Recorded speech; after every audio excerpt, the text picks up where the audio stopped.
Good evening, racing fans. Welcome to Racing Action from Grand River Raceway for this Friday evening. Our first race will go to post in approximately 20 minutes. A little cooler this evening. Temperature will be recorded as 17 degrees Celsius, but the track listed as fast. Shall we get a look at the changes on this evening's card?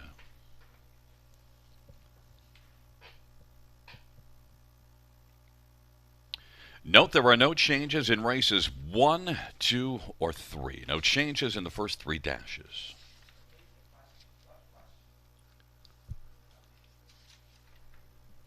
Race number 4 and number 7, fine credit. Driver to be announced. Race 4, 7, driver to be announced. Race number 5, there were no changes. No changes, race 5. The sixth race, number 3, Moonshiner's Credit, driver to be announced. TBA on the 3 and the 6th.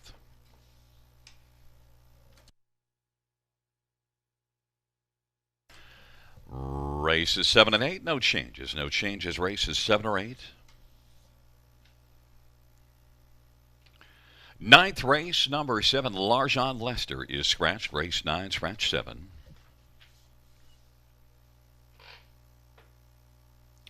And races 10 and 11, no changes. Once again, reviewing races 1 and 2. Well, we might as well throw in race number 3 because there are no changes in any of the first 3 races. It is currently 18 minutes to post time and time to welcome in my color man and handicapping expert, fresh off 7 wins last night at Mohawk with a rather healthy 3-1 return on investment.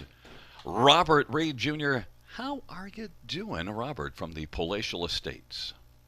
I'm doing fantastic, Gary. And last night was a lot of fun at Mohawk Park.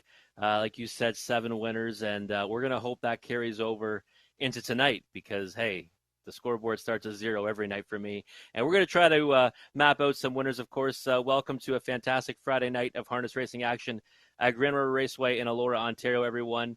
As Gary said, my name is Robert Reed Jr. I'll be your on-air handicapper. And, well, we've got an interesting card tonight, 11 dashes, and we've got 3 races for rookies.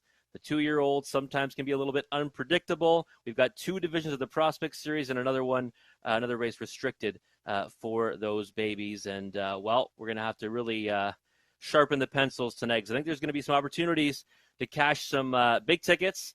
There might be a few horses, too, that I'm looking at that should be a pretty good price indeed. So, again, 11 dashes on the card. We're going to get started off with that early pick 5 with a guaranteed pool of $2,500. And the first 3 races are all 2-year-old races. So it's going to be a lot of fun, and hopefully it will provide us with a healthy payout. And we'll come back in just a few minutes, and Gary and I will map out our pick 5 tickets, and hopefully one of us will be a winner.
All right, well, it's time to take a look at that early pick five here. A guaranteed pool of $2,500 gets started in the opener. And of course, Gary and I have mapped out some tickets, and we'll see who can maybe run the gauntlet and cash one tonight. Let's start off by looking at my ticket.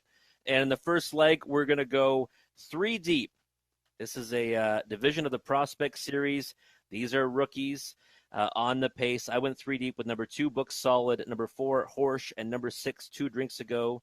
The 6, 2 Drinks Ago is my top selection. Right now, 7-1 on the board. I like the looks of that price, that's for sure. But I decided to go three deep in here. This is a tough opener, so I want to have a little bit of coverage. In the second race, I'm going to go two deep with the 4 and the 6, Cricket Hall and Seacan. Cricket Hall was a very nice first over winner last time, but Seacan got into a little bit of trouble and was trotting on really well. These are for 2-year-old trotters in race number 2, and I think that Seacan might come up with a better effort tonight. Does draw the outside post, going too deep in there with the 4 and the 6. And then the third race, the second division of the Prospect Series. So again, we're starting off with 3 2-year-old races on the card, and in this pick 5 sequence, I'm going to key in this one. I'm going to go with number 5, La Playa Deo. Faced older horses last time in his lifetime debut, got shuffled back. All 4 of his quarters were sub 30 seconds. I think this one is going to enjoy getting to face horses of his own age and ilk tonight. So La Playa Deo, number 5 in the third race, will be my single. And then I am going to go 3 deep in race number 4. The 1, 2, and 9. Count Blaster, Ricotta Be Kidding Me, and Control Me once. And then the money leg is where I'm going to spread out to hopefully get us a bit of a price and maybe a bigger payout. We're going to go 4 deep with the 2, Confidence Man, the 3, Slick and Sporty, the 6, Bet on Jack, my top selection, and number 9, Little Red Sports Star. So that is going to cost for 20 cents, $14.40. And now let's take a look at what Gary has for us. Well, first of all, I didn't spend as much money, so at least when I'm out, I'm not out as much. And I have a bit of a pattern: 3 horses in the first leg, and then a pair at each of the second, third, fourth, and fifth. The first leg, I have the 2, 5, and 6, which is only one different than you have added in number 5, Delicate Sound, because Paul McKenzie and Gerard Demers just want to keep them on my ticket. And also, others in the second leg. There seems to be some difference of opinion on what I actually have here, but in the second leg I have 4 and 6, the same as you. In the third one I have 5 and 6, which just add 1 horse to your 5. Then the fourth race I have the 2 and the 4. The 2 and 4 are my are my only 2, and the fifth race I have the 2 and the 3. So paired up in each of the second, third, fourth, and fifth legs, and 2, 6, and 5 in the first. $9.60.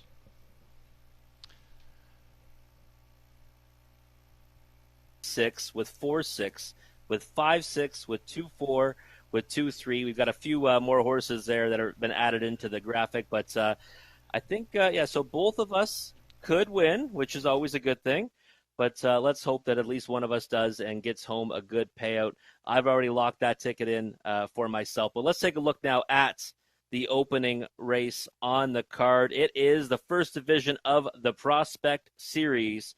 And you know what? I am going to the outside post, which I've noticed that tonight a lot of my selections are not on the inside. So let's hope that doesn't end up biting me in the end, because I'm usually a big advocate of staying inside on the half-mile surface. But I'm going to go with number 6, 2 Drinks Ago. I like the fact that this horse qualified twice against Do It for Josie. And Do It for Josie was a rock-solid winner in his lifetime debut at Georgian Downs in a division of the OSS Grassroots. And this one was chasing him in 2 efforts, last time finishing second to that rival, only beaten a length in 2 minutes and 2 right here at Grand River Raceway. And I just think this one might be ready to go at first asking. The outside post I'm not a big fan of, but you never know. He might be able to kind of leave out of there and get ahead of some of these other ones that might not have the early snap that he showed, because he has left out in 29 and 4 here already, albeit that was from the pole position. In for second, I've got Horsch, and Horsch raced well in his lifetime debut. And he's now actually he's tied for the most experience in the race with my third selection. He's got 2 lifetime starts already, one at Kawartha Downs where he made up a lot of ground to be second. And then last time here at Green River, he did make a miscue and finish the race with broken equipment. But that was against my Blueberry Buck, who is actually in a division of the grassroots tonight at Mohawk Park. So I think that was a very difficult race for him last time. This one might be a little bit easier here in the Prospect Series. And you get Austin Sorry tonight in the bike. So I think Horsch is one you need to look at and have somewhere on the ticket. That's for sure. And then for third, I got Book Solid. Another one with 2 lifetime starts. Did face against older horses. Finished 4th last time. I didn't mind that effort. 30-1 throughout last quarter in 30 seconds. And then for 4th, I've got number 5, Delicate Sound for Gerard Demers and Paul McKenzie. We've seen them win a lot of races lately here at Grand River Raceway. So for me, it's number 6, 2 Drinks to Go on top.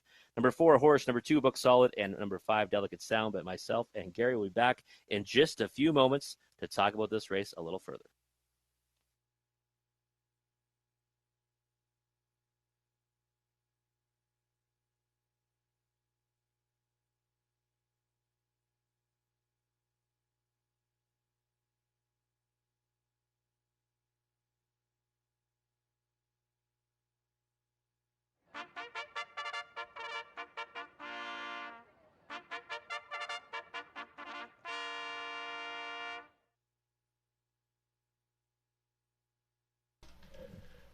Field 4, race 1 on parade. 1 senior rider, Travis Henry for Scott McNiven and Kimberly McNiven and Thomas Broadhurst and Doug Haywood and Donald Douglas.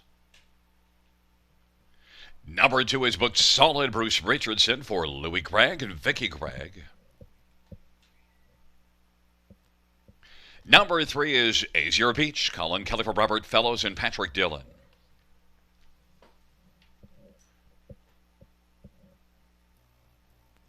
Number 4 is Horsch. It's Austin Sorry for Isaac Waxman and Brenda Selwyn Waxman and Tess Waxman and John Abramis.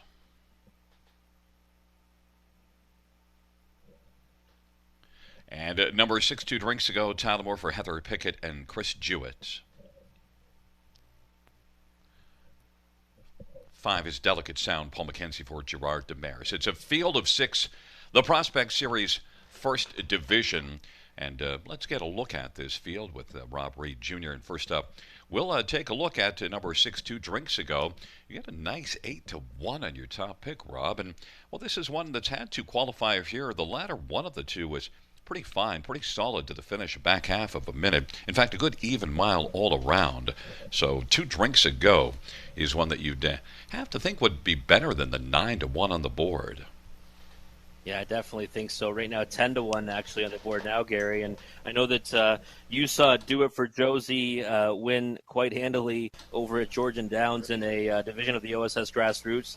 And a lot of horses have actually come out to race pretty well out of the qualifiers with that rookie. So I'm okay with 10-1 on this one. I thought we would be getting a little bit of a price, maybe 4 or 5-1, but not this high.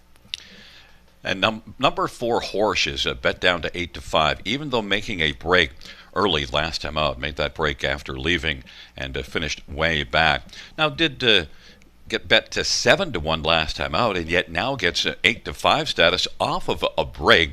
Does have the advantage of having had 2 starts, but still the odds, I think, surprisingly low on Horsch. Yeah, I think that last time might be one we just kind of throw off the page. The effort at Kawartha Downs was a good one, but he did come home in 31-1. I think that's obviously, with Isaac handing over the line to Austin Sorry tonight, who does have a lot of success over this oval, might have something to do with that lower price. But I think that this is one you definitely need to use, but I certainly couldn't go alone and single this one on my pick 5 ticket. He did flash a really nice middle half in that start at Kawartha, flashed some pretty good speed. So it does show that he's got the wheels, but off a break I'd be a little bit more leery, but nonetheless. Others to look at in here. Number 2, Booked Solid, well, has been solid at Hanover, has had 2 starts as well, and was able to finish 3rd, and last race 4th, but only beaten a length and 3/4. And we'll see if this one can leave a little bit. Has a good post position. Booked Solid is a sports rider cold that's 3-5. Now getting a ton of action. Yeah, and I figured this one would take a lot of support inside post, and that last effort, Bo Dover was a real impressive front end winner, and kind of just blew them away on the engine. And that horse is a 4-year-old, so you can't really hold that against this one. And both those efforts came against older horses, and should be much better away from post two here tonight at Green River against horses of his own age. So looks solid. It's certainly one that looks solid in here, but 3 to 5 would be a little too short for me. Well, it is my top pick in the race, but I can't believe that's the reason for it being 3 to 5. If anything, that would be the reason for it to go up, not down. Let's take a look at number 5, Delicate Sound, Paul McKenzie for Gerard Demers. You got to like the back half. Sure, the overall mile wasn't great when you look at 8th beat and 20, but it's a qualifier, and they're in against tougher horses in that spot. Good back half. Yeah, and he was chasing willingly in this stretch. I know you see get beat 20 lengths, but Hebe Sunny and Stonebridge Helios and Many Moons are horses that are all going to be debuting at Mohawk Park or already have debuted at Mohawk Park against tougher. So you can't really hold that against them. We've seen Demers and McKenzie have a lot of success here, and of course, Demers had 3 wins here just on Wednesday night. So 25 to 1 seems a little bit out of line for me on this one. I thought he should have taken more support. He's a half brother to Elysium Sealster, who made over $200,000 on the market, 51-2. So I don't know. I'm a little bit shocked by the price, to be honest. I want to take that price all day long. Now it went up to 35 to 1. I'll take Gerard Demers and Paul McKenzie at 35 to 1 right now. And one more is number 3, Azure Beach. You get Colin Kelly for Robert Fellows. That's a strong combination. This won 2 qualifiers. Wasn't close in the qualifiers, but the speed was 59-3 and a good back half. Yeah, and Colby two-step came right out and was a very impressive winner at Mohawk Park in his lifetime debut. And this one got beat 13 lengths, but it wasn't like a 13 lengths and trying to compete with that one. So I certainly think this one has a chance in here. And really, Gary, this looks like a wide-open event to me. Well, it is a field of 6 for race number 1. And right now, the betting favorite has flipped to number 4, Horse, at even money. Senior Rider, booked solid on the inside of the center. Azure Beach and Horse into the outside. Delicate Sound and 2 Drinks Ago.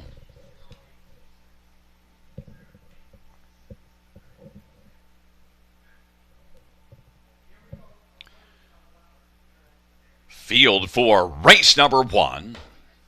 In the stretch, gathering speed. There at the start of the rough, and booked solid will get it well. 2 Drinks Ago on the outside. Azure Beach and then Senior Writer. Then it is back to Horse, and trailing the field is Delicate Sound as they race their way into the backstretch. And 2 Drinks Ago is looking to belly up to the bar and grab the lead. Booked Solid is right there in the pocket. Azure Beach is 3rd. Senior Writer is racing position 4th as they roll on to the opening quarter. Then it is Horse and Delicate Sound. But right now, it is 2 Drinks Ago, who's got a lead of about 2 1/4. Booked Solid now will get up a little bit closer.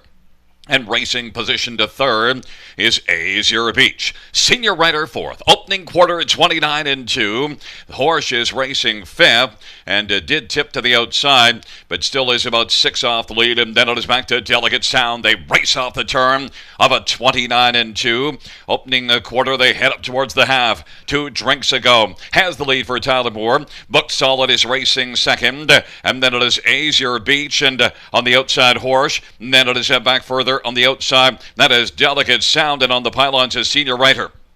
Halftime was 1 minute and 4/5.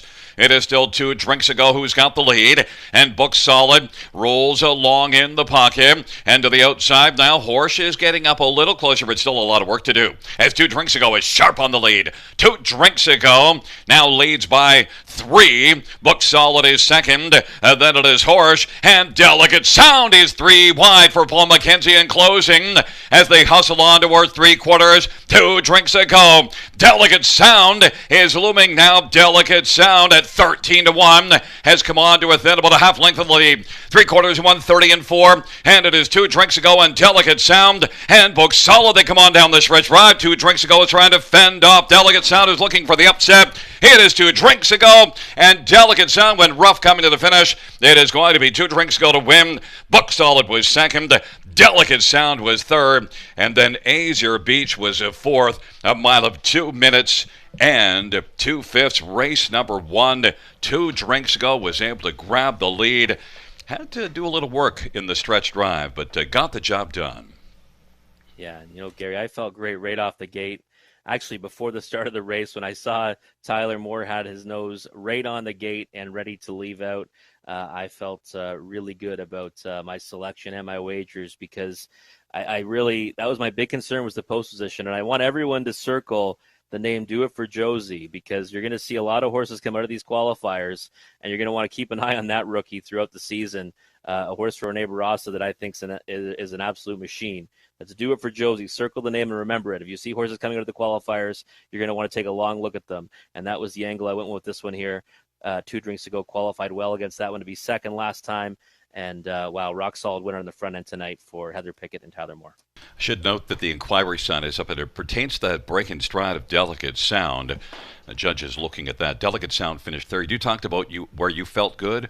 I felt kind of good towards the top of the stretch because I had Delicate Sound on my pick 5. And, well, that would have been a nice pick 5 to start it, but got a little rough there. And so the judges are looking at that. Yeah, the big move that was coming from Delicate Sound. And, when that was happening, I was like, wow, here we go.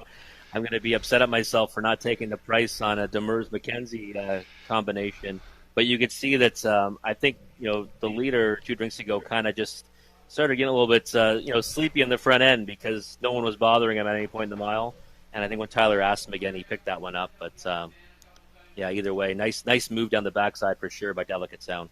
And Booked Solid was able to get the pocket trip, although he didn't stay up close in the pocket, which was understandable. 2 drinks ago was good. Did stick around for the second after 5 dropped back to finish third. It looked like 5 Delicate Sound was probably going to finish second if he would have been able to stay solid to the finish. I certainly agree with that.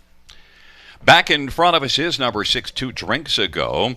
2 drinks ago is a 2-year-old Your Nemesis Bay Colt owned by Heather Pickett and Chris Jewett. Heather Pickett, the trainer, Tyler Moore, the winning driver. 2 drinks ago, victorious in 2 minutes and 2/5.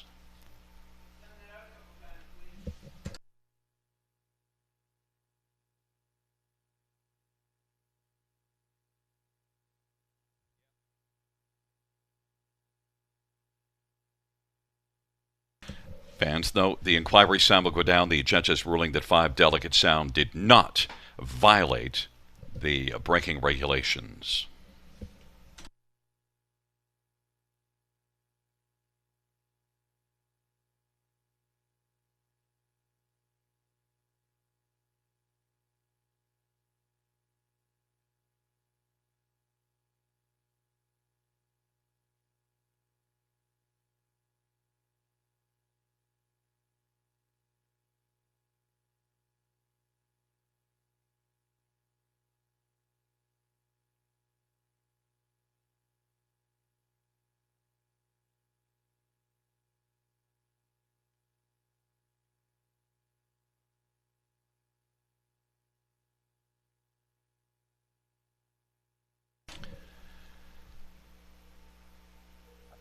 The first range payouts, number 6, 2 drinks ago, $9.10, $3 and $3.10.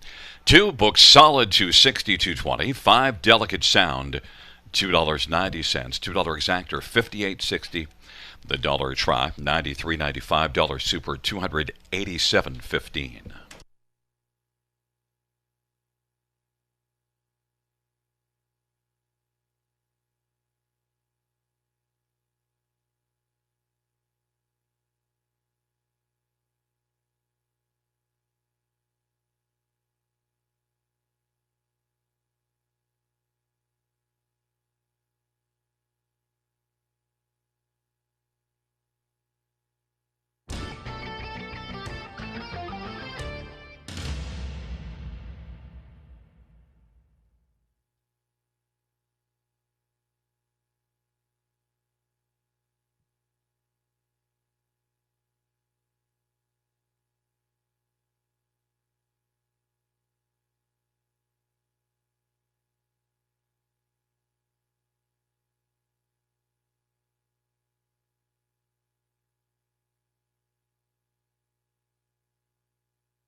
The first race over a finish from the tops is 624-531. That is 624-531. Note in race 4, number 7, Fine Credit.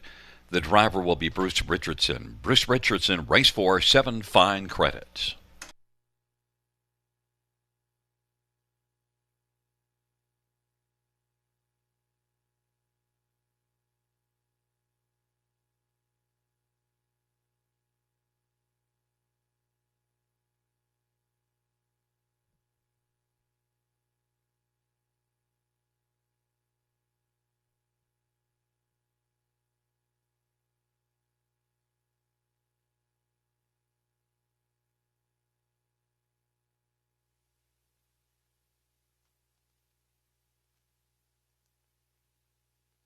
All right, well, a good result in the opener for yours truly, $9 winner. That was some good value on 2 drinks ago in the first division of the Prospect Series tonight. And now we move to race number 2, and the degree of difficulty gets a little bit tougher because now we got rookie trotters in this second race. And while I went to a horse that after his last, I put a big circle around him, and we actually talked about it in the post-race analysis, and I'm going to stick with him. That's number 6, Seacan, for trainer, owner, and driver Mark Etzel.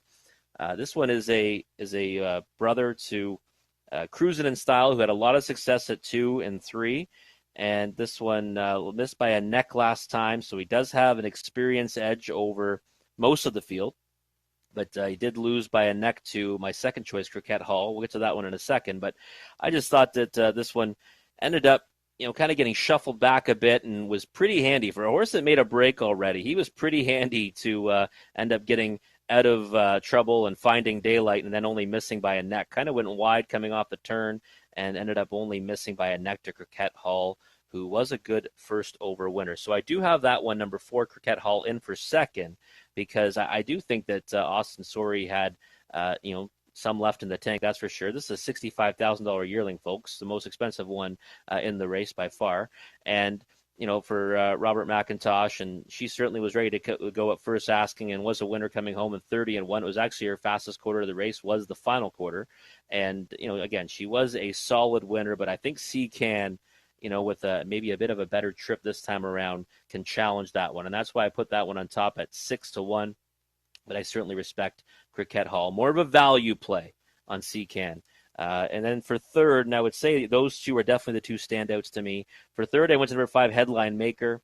This is a colt by Father Patrick and sent out by John Bax, who has success with young horses, especially trotters. And this one qualified pretty well at Mohawk Park. Last quarter at 29-4, finished 4th, beating 8 lengths to Three Finger Pour, who is one that I did put a circle around coming out of that qualifier. So I think you definitely have to respect this one and the connections. Number 5, Headline Maker. And then I went to number 3, Belvedere Bronx. At a regional race in Quebec, and then had a qualifier where, broke in the opening race, and then had a qualifier where trotted a lot more steadily. And I think that, this is one that you have to consider, but that break does scare me a little bit. Decent posts for a young one. You're not too far inside, and you're kind of, towards the middle of the pack here. I would say, the early money on this one intrigued me a little more, but I would put Belvedere Bronx underneath the ones that I had just mentioned. So for me, it's Seacan on top. Right now, 5-2, taking the action over Croquette Hall, and then a bit of a margin to my 3rd and 4th pick, Headline Maker and Belvedere Bronx. But we'll come back and talk about this race for rookies a little further with Gary Guy.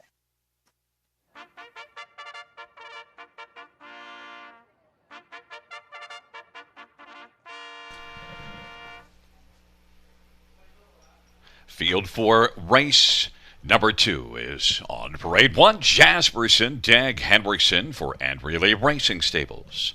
Number 2, Twin B Harry, it's Dan O'Brien for Everett Hansen. Number 3 is Belvedere Bronx, Marie-Claude Auger for Dr. Mike Veneri. Number 4 is Croquette Hall, Austin Sorey for Bob McIntosh and Alan Leavitt and Martin Stables. 5 is Headline Maker, Matthew Bax for John Bax and Bax Stable and Glengate Farms. Number 6 is Seacan. Mark Etzel drives and trains and partners with Terry DeVos and Peter Porter. Field of 6 two-year-old trotters for this one, and we'll stay right there with number 6 Seacan and Mark Etzel. And well, we were talking about that last race, and yet both of us watched the race and have a slightly different opinion.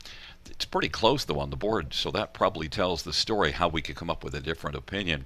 They're both right now 2-1, Rob. The one thing I would say is that I kind of, I saw how fast Seacan was coming, but I still thought maybe there was more in the tank for 4 Cricket Hall. But Seacan definitely was very good looking on the track and looks sharp there right now. Yeah, and for me, Gary, this was more of a value play. So right now, that value play is shrunken down to not being existent because they're both the same price at 5-2. I thought the Cricket Hall did have more in the tank, but I thought Seacan was impressive in the sense that he kind of got into a little bit of trouble, and for a youngster to kind of emerge from that and still get beat only by a neck, I think that maybe he'll be really brave coming into this one. Hopefully, mind his manners. Again, hoping for a little more than 5-2, though. I definitely feel, though, that he has to be considered one of the top 2 in here. 6 Seacan and Mark Etzel. That was a very good showing. There is number 4, Cricket Hall. And we commented about how much we liked that Austin Surrey drove this one kind of relaxed in the early going and then, just pulled the trigger. And this horse knew this filly knew what she was doing.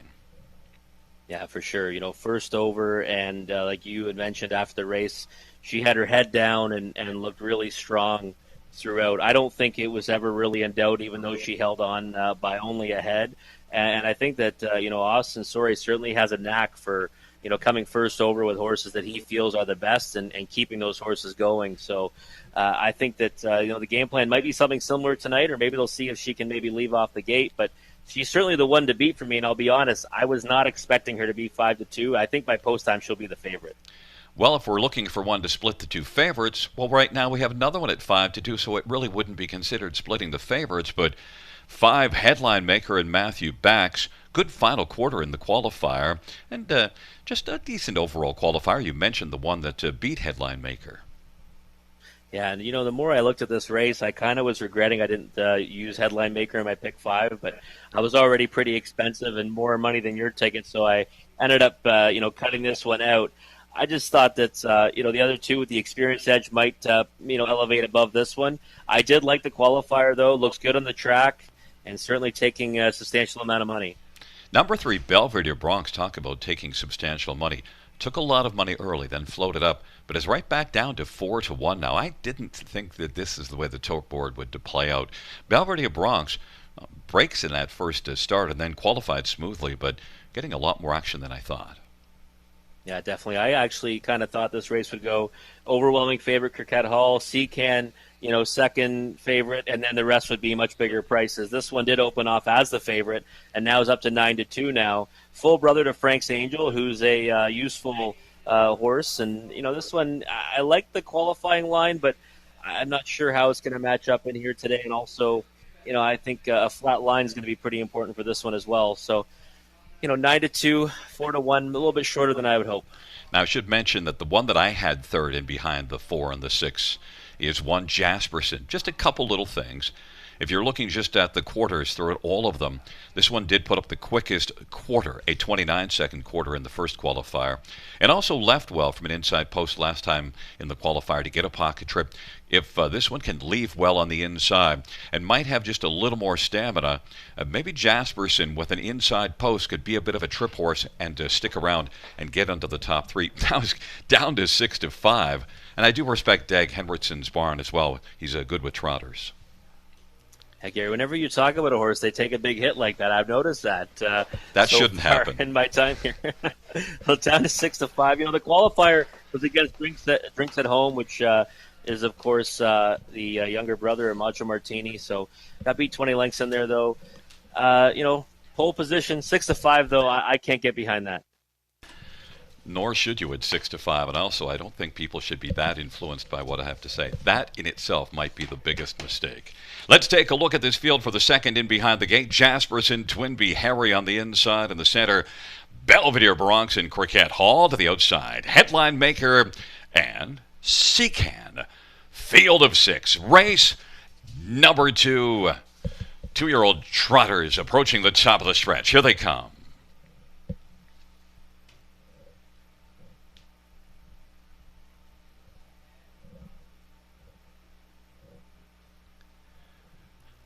The second race, two-year-old trotters into the stretch drive.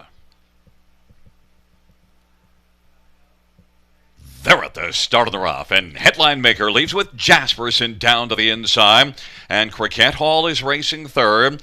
Then Seacan to the outside, and Jasperson went off stride into the first turn. Now it is Headline Maker who's got the lead into the backstretch, and already Seacan has come on to get second. Seacan tracking Headline Maker. Cricket Hall is racing third, and Twinbee Harry is fourth, and then Belvedere Bronx made a break in stride.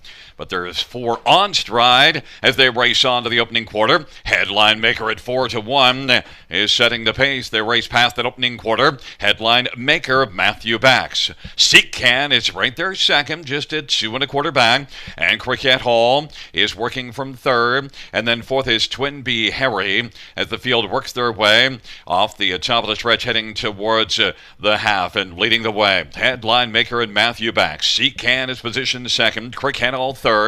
Is currently about 3 off the lead. And then racing fourth is Twinbee Harry as they come on past the half. That quarter was 31-1, and the halftime was recorded in 103-1, and it is still Headline Maker. Seacan's racing second. Cricket Hall is angling towards the outside, but is still right now about 4 or 5 off the lead of Headline Maker. Headline Maker, Seacan racing third. Cricket Hall pops to the outside right now as they race on towards 3/4 and getting out of the pocket. There goes Seacan. Seacan to challenge Headline Maker. Cricket Hall is racing third, but taking in Headline Maker on the lead, and the 3/4 133-2. Headline Maker, Seacan to the outside. Now Cricket Hall is going to move back down to the inside as they race to the top of the stretch, and Twinbee Harry as the field is about to turn for home. Headline Maker, Seacan. Now those two stride together. Cricket Hall is looking for the passing lane as they come on down the stretch drive. Headline Maker on the outside. Seacan. Headline Maker makes every call on winning one. Headline Maker, Seacan, and Cricket Hall close for second. Then it was Twinbee Harry, but Headline Maker in 2:02-4, taking race number 2, and impressive all the way around. Yeah, definitely, Gary. And you know what? I actually I said, I wish I could go back in time and add this one to my pick 5. Looked really good on the track, and I certainly underestimated this one. Strong connections for young trotters. Seacan, nice effort. Pull pocket. I think Mark probably figured he had to do that with Cricket Hall coming, and nice effort from that one on the outside there to keep grinding away, but did not get there. Nice victory for Headline Maker and Team Bax. He looks good on the track too. He's kind of a long-bodied trotter that seems to move pretty smoothly. Yeah, definitely. That's why I actually was saying I wish I had him on the ticket. I picked him for third, but I just love the way he looked, in his pre-race appearance. And, looking back at that qualifier more, it was, I had a big circle around the winner of that qualifier, so it's not hard to get to this one. Consecutive faster quarters as well, and, we saw that steady money there near the latter part of the betting, and then went back up to 4-1 behind the gate. Yeah, the break in stride of one Jasperson early. Seacan did well to get out to second. Had every chance to beat Headline Maker. It wasn't a problem of the trip. It was just Headline Maker was better than the others. He was full marks for earning this win. Yeah, definitely a well-meant effort, and a horse that was ready to compete today, that's for sure. Faced 2 horses with a start under their belt, and they attacked him on the outside and inside late. And he turned them both away. So this son of Father Patrick's one to watch for next time, that's for sure. Wheeling back in front of us, the winner of race number 2, number 5, Headline Maker, 2-year-old Father Patrick Bay Colt, owned by Bax Stable and Glengate Farms. John Bax, the trainer. Matthew Bax is the winning driver. Headline Maker scores in his debut in 2:02-4.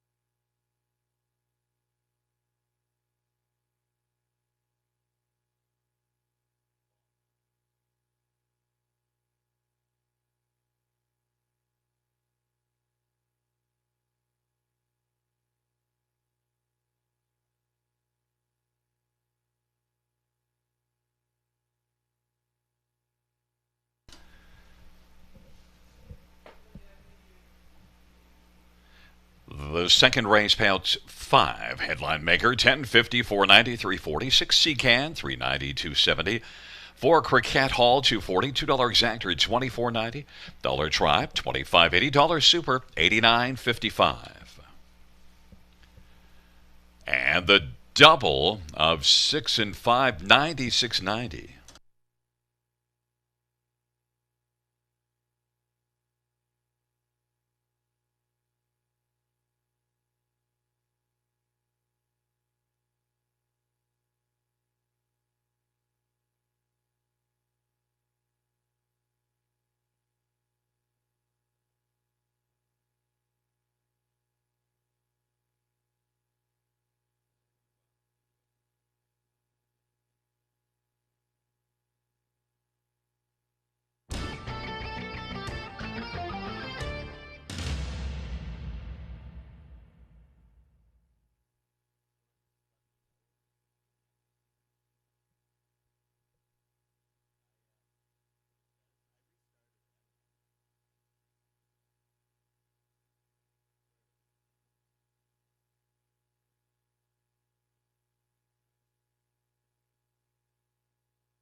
The second race, order of finish from the top, is a 645-312. That's 645-312.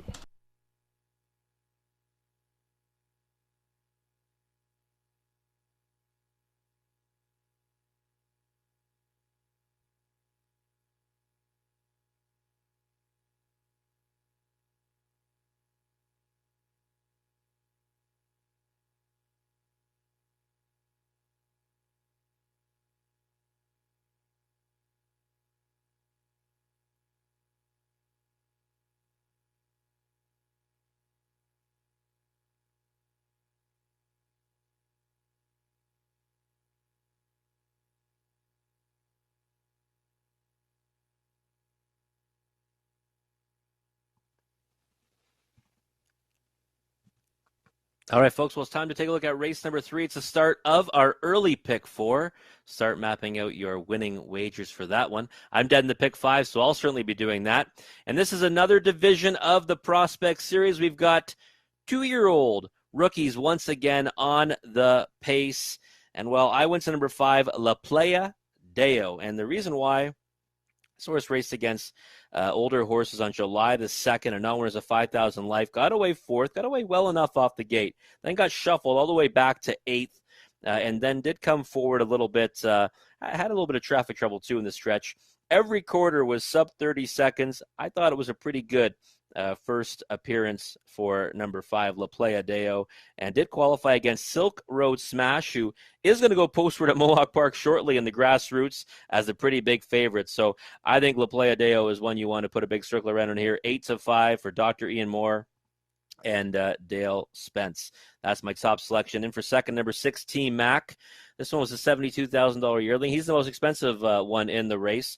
For Blake McIntosh, Austin Sawyer will be in the bike. Nice second-place finish last time to My Blueberry Buck, another one that's going to be in the grassroots tonight over at Mohawk Park. And, well, I thought this one, raced evenly to finish second. Sat the 2-hole trip and finished in that spot. And, that experience might help him out. And I'm going with the 2 horses with the most experience in picking La Playa Deo over Team Mac as my exacta as the 2 on top. They both have a race under their belts, whereas the other ones have only had qualifiers. For third, number 1, Signing Bonus. Rock solid connections from trainer Greg McNair. And this one, qualified against Lions Lou, who, if you've heard me talk about some qualifiers from Mohawk Park the last few nights of racing, Lions Lou was the most impressive one that I saw on June the 25th.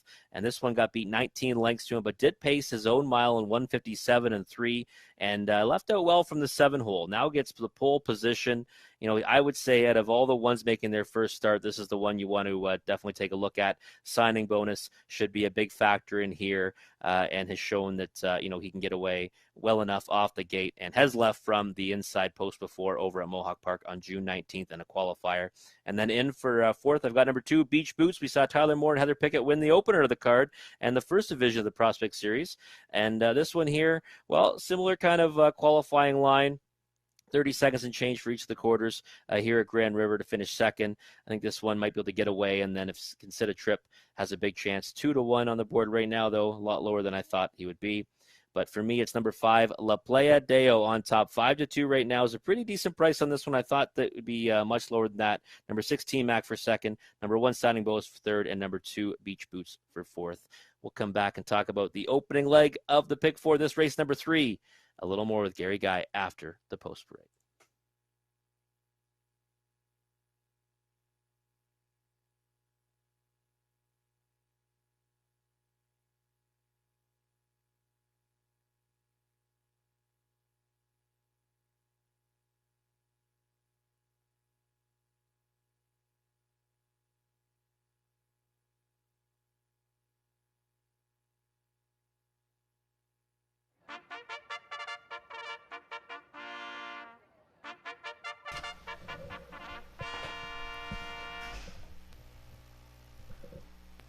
Field for race 3 on Parade 1, Signing Bonus. Brett McDonough for Greg McNair and Jim Newton and Paul Kidd. Number 2, Beach Boots, Tyler Moore for Heather Pickett and Stephen and Marilyn Gillard, and Heather shares in ownership. Number 3, Sobble Louie, Anthony Hahn for Otis Hall and Sobble Hill Farms. Number 4 is Words Escape Me, Travis Henry for Scott McNiven and Thomas Broadhurst and Donald Douglas and Shirley Griffin. Number 5, La Playa Deo, Dale Spence for Dr. Ian Moore and Conrad Lieber and Mike Goldberg. And number 6 is Team Mac, Austin Sorry for Blake McIntosh and Hut Racing and Steve Heimbecker and Blake shares in ownership. Field of 6, the Prospect Series, second division for 2-year-olds, Colts. And let's get a look at this field. And right away, we'll get a look at number 5, La Playa Deo. Rob, if you were alive in the Pick 5, this was your sole horse in this one, so that tells me what you thought about this race. Number 5, La Playa Deo. One thing to note, that first qualifier, June the 12th, the Mohawk 57-1 back half, so already flashing the speed in the first qualifier, and since then has had a qualifier and a race. Had a race over this track, and big time barn.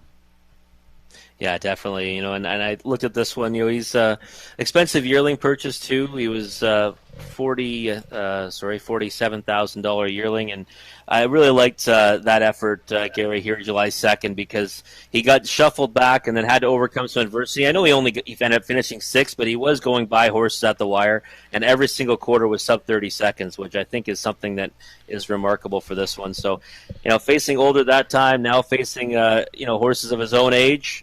Outside post, I think he's got enough speed, though, to clear, just like we saw in the first race with my top selection.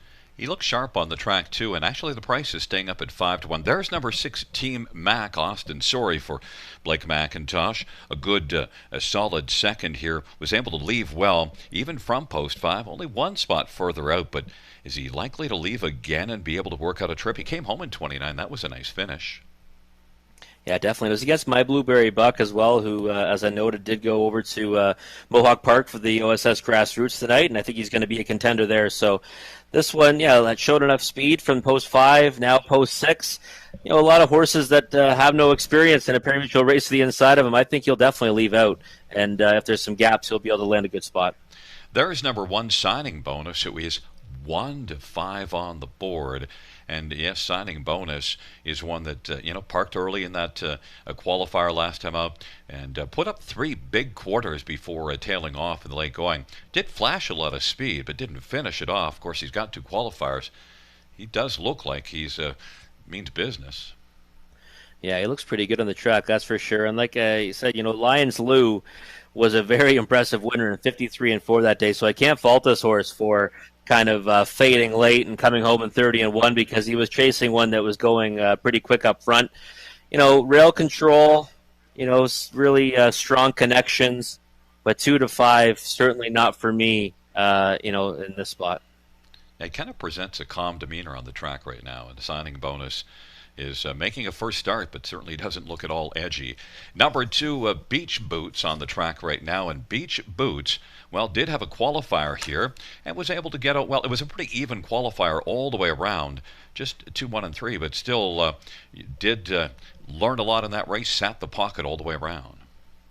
Yeah, just 2 races ago, these connections scored with 2 drinks ago. So I certainly think this horse is worth a look. Right now, 8-1 on the board is more the price I thought he would be, and one that you might want to consider. Even mile last time, but does have that effort over the track, and it was a decent 1 and 2, 1 and 3 inside post.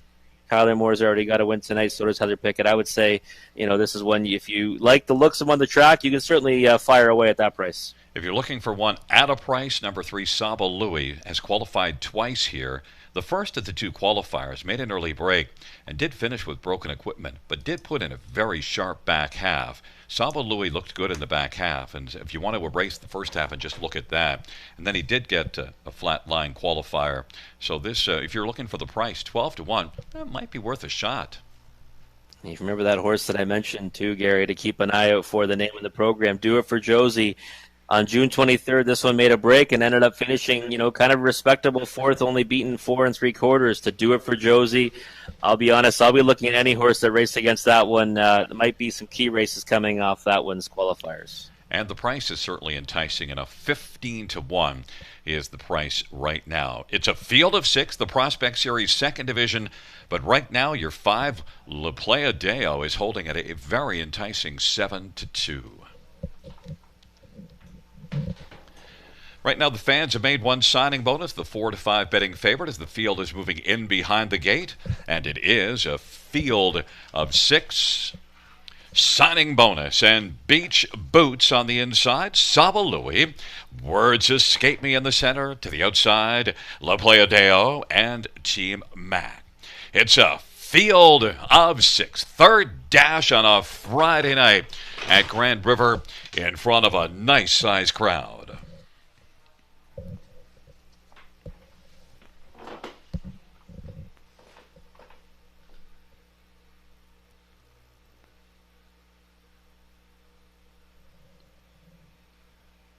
Field of 2-year-old colts at the top of the stretch. They're into the stretch drive, gathering speed, approaching the start. And they're at the start of the rough, and Saba Louie will charge, and La Playa Deo to the outside. Spotting the field a few lengths was Team Mac as the field works their way on around that first turn. Signing Bonus with inside advantage was able to grab the lead, and then Saba Louie. La Playa Deo is still working on the outside, is currently third, about 2 1/4 off the lead, and then Words Escape Me is racing fourth, and then Signing Bonus and Team Mac is back trailing the field. Signing Bonus still driving on the outside is La Playa Deo, and getting some merging on the outside to come up and pressure Signing Bonus and try to clear the lead, but now is going to drop back and find his seat on the inside and change the plan and get over to the pylons now, about 3 1/4 off the lead of a sharp Signing Bonus in the early going. 29-2 is that opening panel. It is Signing Bonus and Brett McDonald who has the lead. Saba Louie is racing second as they race their way off the turn, and then it is La Playa Deo on the inside third right now, and then Words Escape Me and Beach Boots and Team Mac. They raced their way on past the half, and a halftime was recorded in 1 minute and 1/5. And Signing Bonus as they work their way on into the backstretch. Signing Bonus has a lead of about 2.5 or 3. Saba Louie is racing second. La Playa Deo is third. Words Escape Me is racing position to fourth. And then it is back to Beach Boots, and Team Mag is back there, a struggling trailer. But Signing Bonus now leads it by about 4, and charging Words Escape Me has come on now to take over second. Saba Louie is third, and Beach Boots is racing fourth, and then La Playa Deo and Team Mac is having a struggling go of things. Signing Bonus on by 3/4 in 1:30-2, and may still have a bit of work to do. Words Escape Me on the inside, Saba Louie, and then Beach Boots and La Playa Deo is back in fifth. On down the stretch drive they come. Words Escape Me is trying to call her Signing Bonus, and Words Escape Me. Words Escape Me gets by Signing Bonus to win, and then finishing third was Beach Boots, and then it was La Playa Deo. 2 minutes and 4/5. Rob, Words Escape Me. It's the only one that we didn't put any words to before the start of the race. We talked about 5 of the 6 of them. Yeah, Gary, I was thinking that as this horse was coming forward to get the win, I said, wow, we didn't even mention this horse, and boy, did they show us. Scott McNiven and Travis Henry. Words Escape Me. And you know what's funny? I was going on and on and on and on about horses with lines from Do It for Josie, and this horse qualified against Do It for Josie last time. So I hope someone out there took that advice, because I sure didn't. And 30-1 on the board? What a number to get down in this race number 3. Yeah, and experience over this track, 3 qualifiers over this track as well. Travis Henry was able to get up. Signing Bonus did a lot of nice work. That's one to watch for, because Signing Bonus looked really good on the track, and with for a first start, certainly one to keep an eye on, as he will definitely improve. Yeah, for sure. He'll get a lot out of that start. And La Playa Deo, for me, I got real excited off the gate, but that turn comes so quick, and he ended up being 4 wide. And then Dale Spence had to eventually take him back down, put him in the 3 hole. I like the way he finished, actually. For a horse that got used that hard, he kind of had some horse in between horses there. I'll come back to that one for sure. Hopefully he draws inside next time. Yeah, and Team Mac had a really troubled outing. Just a race to try to figure out what went wrong. Yeah, for sure. Tardy at the start and never really got into it. We'll definitely have to keep an eye on what this one does next time, because today was certainly not a count of what he's capable of. But number 4, Words Escape Me, showed what he's capable of, and 30-1 winner. If you were alive in the Pick 5 before that race and you're alive now, you are sitting on a nice ticket with a couple legs to go. But it would take a lot to be alive with 4 Words Escape Me, but he looked good. Back in front of us, a 2-year-old Art Speak Bay gelding. Scott McNiven owns, along with Donald Douglas and Thomas Broadhurst and Shirley Griffin. Scott McNiven's the trainer. Travis Henry, Turk Henry with Words Escape Me, taking his career debut in 2 minutes and 4/5.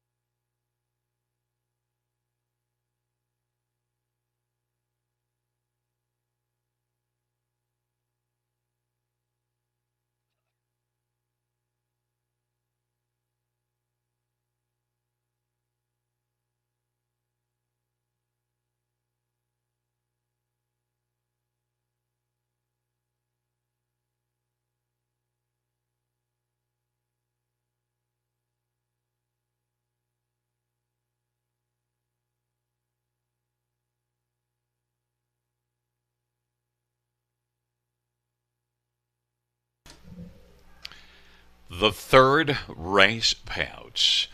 Number 4, words escape me. 68, 60, 24, 40, and 630. One signing bonus, 370 and 220, and two beach boots, 370. $2 exactor, 176.60. Dollar try, 352.70. 20-cent super, 460.25.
The third race over finish from the top is a 2-3-5-1-4-6. That's 2-3-5-1-4-6.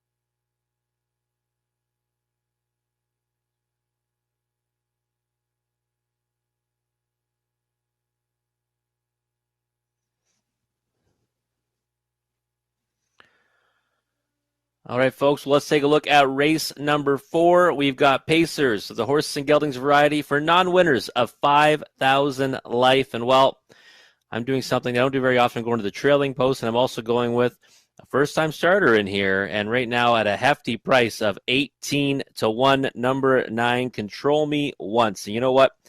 I looked at this race more and more, and I said, you know what, I might take a flyer on this one. $41,000 yearling purchase, unraced at 2. And now starting for Brad Maxwell at the age of 3. And you know what?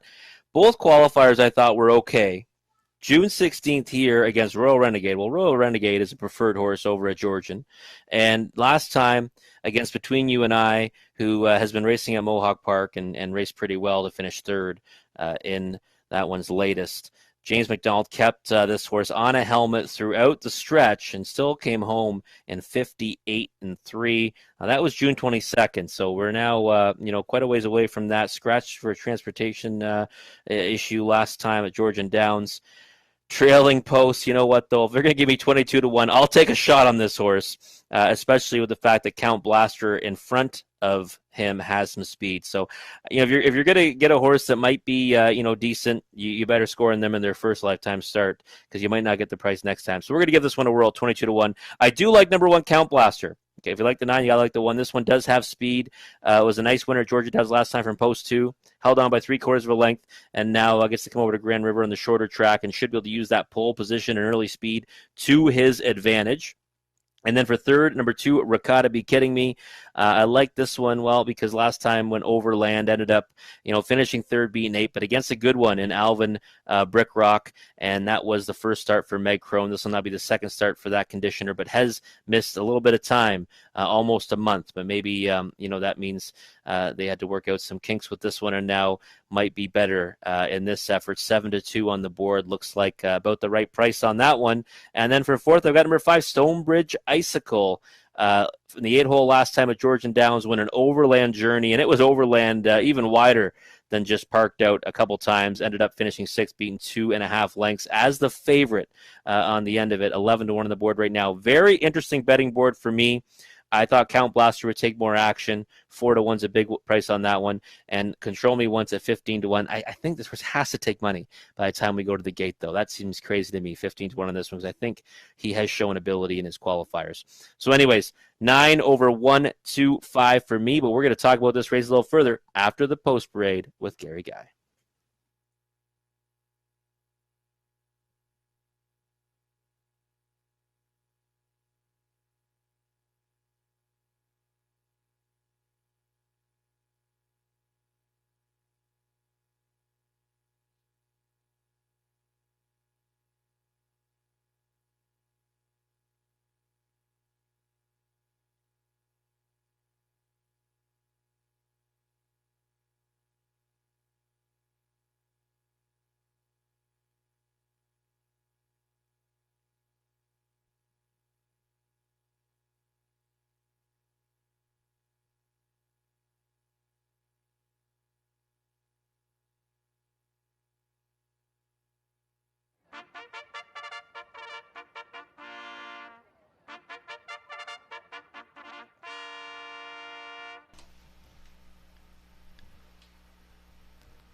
Field for the fourth on parade.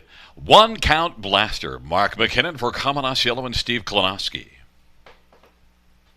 Number 2, Ricotta Be Kidding Me. Anthony Hunt for Meg Crone and Hunt Racing. Number 3, Country Boy Tough. Natasha Day for Jack Moisev and High Stakes Incorporated and Emma Christopheru and Kevin Falconer. Number 4 is You're Driving Me Nuts. Colin Keller for Kyle Bostons and William Pendleton. Number 5 is Stonebridge Icicle. Brent McDonough for Kelly Duval Lakai and J.S. Razzo. And number 6 is Lux Seals for Paul McKenzie for Matt Dupuis and a very good bad example stable. And number 7 is Fine Credit Bruce Richardson for Dan Kenny and Heather and Letitia Sawyer and Ken Albrecht. And number 8, Watch Party. Travis Henry for Jay Conklin and Joan Henhock. And number 9 is Control Me Once. Austin Sawyer for Brad Maxwell and Timothy Murray and Ken Freider and Brad shares in ownership. Field of 9, race number 4. And Rob, I got to tell you something. When I handicapped this race, I threw it completely in the garbage and started fresh because I didn't feel at all confident with what I came up with. And my second time around, totally different from the first time. That's the kind of race it is. I ended up actually on the favorite right now, number 2, Ricotta Be Kidding Me, as my top pick. And all three of the selectors each have a different way of looking at this race. But I did love this horse here last time out, and hadn't raced since March 30th. Battled hard, put in a big third panel. And also, it was a maiden class that went in 54 and 4. So his mile is better than it looks when you're thinking about the time. Yeah, definitely. I looked at this one for a long time as well, Gary, and I'll be honest, I did the same thing. I came up with some different scenarios, and right now the odds board kind of reflects what we're talking about, right? There's been a lot of bouncing around of favoritism, and Ricotta Be Kidding Me, I think, definitely is one that raced well last time, might come with a better effort this time. I'm concerned about the time away again. Yeah, at least it is now the second start, and that last one was good. Well, I see what you mean, from June 11th. That's 4 weeks. That's certainly concerning. There is your top one, 9 Control Me Once, 99 to 1 in the early action. Now down to 14 to 1. Control Me Once, $41,000 yearling. You got to sell me because I didn't touch this horse. I just like the qualifiers and who this horse has been qualifying against, right? He's a 3-year-old and, second to Royal Renegade, granted beaten 12 lengths, but that horse in the preferred over at Georgian Downs. And last time, James McDonald kept this horse on a helmet for a long time in this stretch before getting beat 14 to Between You and I, who just raced pretty well down at Mohawk Park as well. So I don't know. I looked at it and said, in a race like this where I think there's so many things that can happen, I'm going to take a chance on a first that I think has some ability.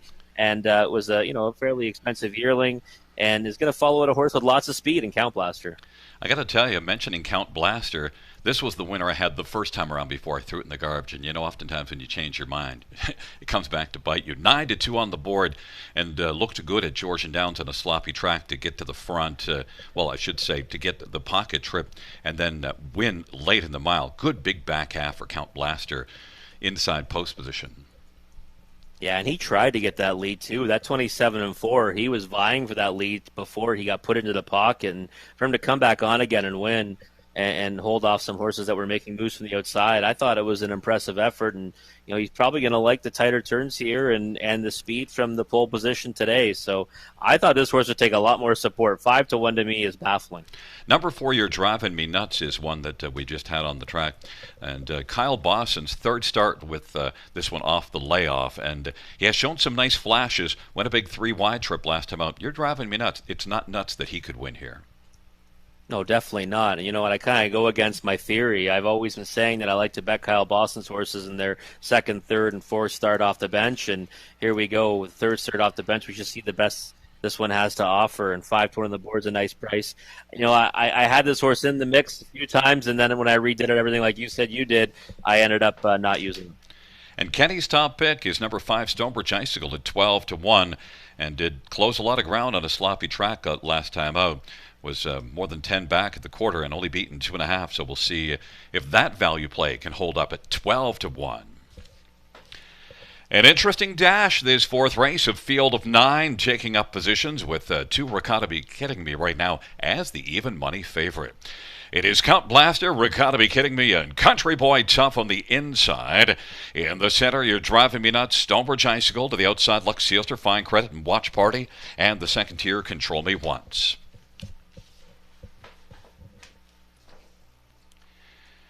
It's a Field of 9 for race number 4. And they're at the start, and they're off, and Ricotta Be Kidding Me went a little rough, but was able to catch himself, but spots the field a little bit as the field races their way into the turn, and then it is Country Boy Tough and Count Blaster. Count Blaster now with that post-1 advantage to take the lead, and Country Boy Tough is racing second. You're Driving Me Nuts is driving on the outside, is now Country Boy Tough will take back along to the inside, and then You're Driving Me Nuts now is going to take back as well as it is Count Blaster, who's counted with the lead as they race past the opening quarter. Then second is Country Boy Tough. Then it's You're Driving Me Nuts and Stonebridge Icicle. Ricotta Me Kidding Me is now racing fifth as they race their way off the turn. Control Me Once was able to get away sixth and then back to the trailing three. Lex Sealter find credit and watch party. But right now they're watching Count Blaster and Mark McKinnon, who's got the lead. Country Boy Tough is in the pocket. And now to the outside. Here comes Stonebridge Icicle. And then it is You're Driving Me Nuts and Ricotta Be Kidding Me now is advancing second over. You're Driving Me Nuts is on the inside, racing position 5, and Control Me Once is on the outside and is 6th. 58-1 is the halftime, and it is Count Blaster who's got the lead. Stonebridge Icicle on the outside now at 9-1 is alongside Count Blaster. Ricotta Be Kidding Me is on the outside, third, and then Country Boy Tough and Control Me Once, and on the inside You're Driving Me Nuts, but Count Blaster continues on. Count Blaster, Stonebridge Icicle is flattened out a little bit, down to the inside Country Boy Tough and Ricotta Be Kidding Me. It's settled 3 wide, but it is Count Blaster who's now leading by about 3 as they turn for home. As they come on down the stretch drive, Count Blaster, Country Boy Tough, and Ricotta Be Kidding Me out wide on the turn. It is Count Blaster. Count Blaster is counted the winner by about 2.5 or 3. Country Boy Tough, and then You're Driving Me Nuts and Control Me Once. 157-3. Rob, never change your mind. Count Blaster, he definitely was good. Gary, I did the same thing, actually. I thought Count Blaster might be alone in here. I never dreamt 2-1 would be the price. I thought this horse would be like an overwhelming favorite, to be honest, after his last win. And, he did exactly what I thought he would do, leave out for the lead and try to make every call a winning one. I went to a price on a horse I was hoping that could get away behind him. Probably in the inexperience, he couldn't really stay tight to this one. But I do like the effort from Control Me Once. We got 20-1 tonight. I bet next time if he draws inside on the gate, we won't get anywhere close to that because he had a wall of horses in front of him in the final turn, and I put a circle around Control Me Once for next time. Yeah, one thing to note also, Ricotta Be Kidding Me looked good in spots, but also made a bobble at the start and then also went out wide at the top of the stretch, so might need to see a start with him before the next time you might take him. Yeah, definitely. It was kind of an interesting race off the gate because Ricotta Be Kidding Me kind of got a bit steppy. Even Count Blaster put in a step or two, and they were 4 wide to that first turn. And I was like, oh, this is going to set up nicely for Control Me Once, who got away 5th or 6th. But then, of course, this was Count Blaster poked through from the rail and then just kept on trucking. 1-3-4-9, Control Me Once at 20-1, at least to round out the superfected ticket. If you can get a price horse onto your ticket, then at least it was some good handicapping on one that opened at 99-1.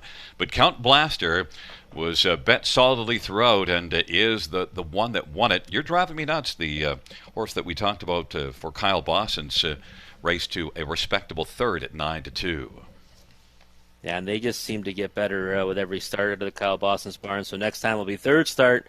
I think we can certainly give this one a long look next time. But one Count Blaster counted the winner, 1-3-4-9. And Count Blaster is a 3-year-old Sunshine Beach Bay colt owned by Steve Klonowski, trained by Carmen Osiello. Mark McKinnon, the winning driver.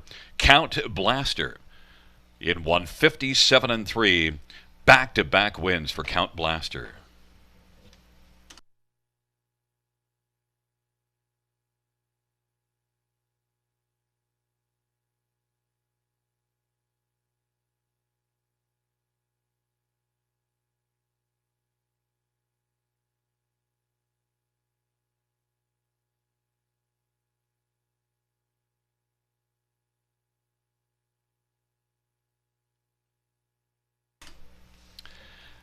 The fourth race payouts: 1 Count Blaster, $680, 360, 230. 3 Country Boy Tough, 530, 410. 4 You're Driving Me Nuts, $4. The $2 exactor, $24.20. The dollar try, $27.10. The dollar super, $222.40.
The fourth race order of finish from the top: 152, 367, 894. That's 152, 367, 894.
All right, folks, we're going to take a look now at race number 5. It's the start of the pick 3, and we might end up having our first carryover in the pick 5. There were some big prices in this sequence, and it ends right here. But who knows? We may have our first carryover, which will make an exciting weekend to prepare for a carryover in the early pick 5, if that is the case. But let's look at race 5 now. Horses and geldings, non-winners of 10,000 life. And while I'm looking at a price again on my top selection, that's number 6, Bet on Jack. Not sure what this horse has done wrong. All he's done in 3 efforts is win by open lengths. Now, granted, 2 of those were last November, but made a nice account of himself. And non-winners of 6,000 life at Hanover on June the 12th. Won by a length and 3/4. Rock solid effort, coming home in 58-2. Took a lot of support in that one.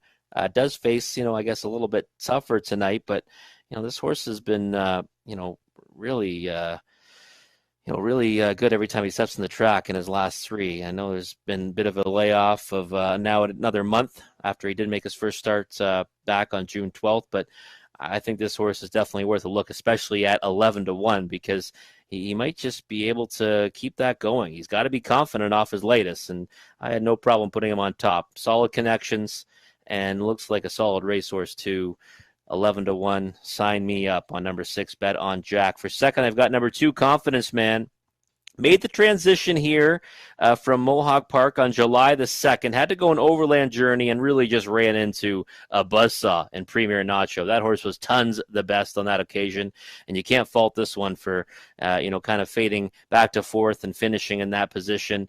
It was still a decent effort, and I think that, he's one that did break his maiden over at Mohawk Park and certainly should fare well in this class again from post 2, and right now 5-1. I'd say it's a pretty good price on Confidence Man as well. And then for third, number 3, Slick and Sporty, ended up breaking his maiden last time as a 6-year-old at Kawartha Downs and non-winners of 5,000 life. Won by 2 lengths in 55-2. That was a pretty good mile, but and also from the 7-hole on that occasion as well, but didn't have much success here from the 3-hole on June the 18th. 25-1 on that one. I'd certainly use it though in the bottom end of your trifectas and superfectas. And then for fourth, number 9, a Little Red Sports Star. This is one that I liked on June 11th on opening night. Finished third to Saltwater Savage on that occasion, and since then, trailing post here and then post 8 over at Mohawk Park in a really, really tough race. So you can throw that one out last time. 15-1 on the board right now from the trailing post. That's a good price at number 9, Little Red Sports Star. But I only got to hold up because right now, number 1, Joe Rockhead, is taking all the money at 3-5.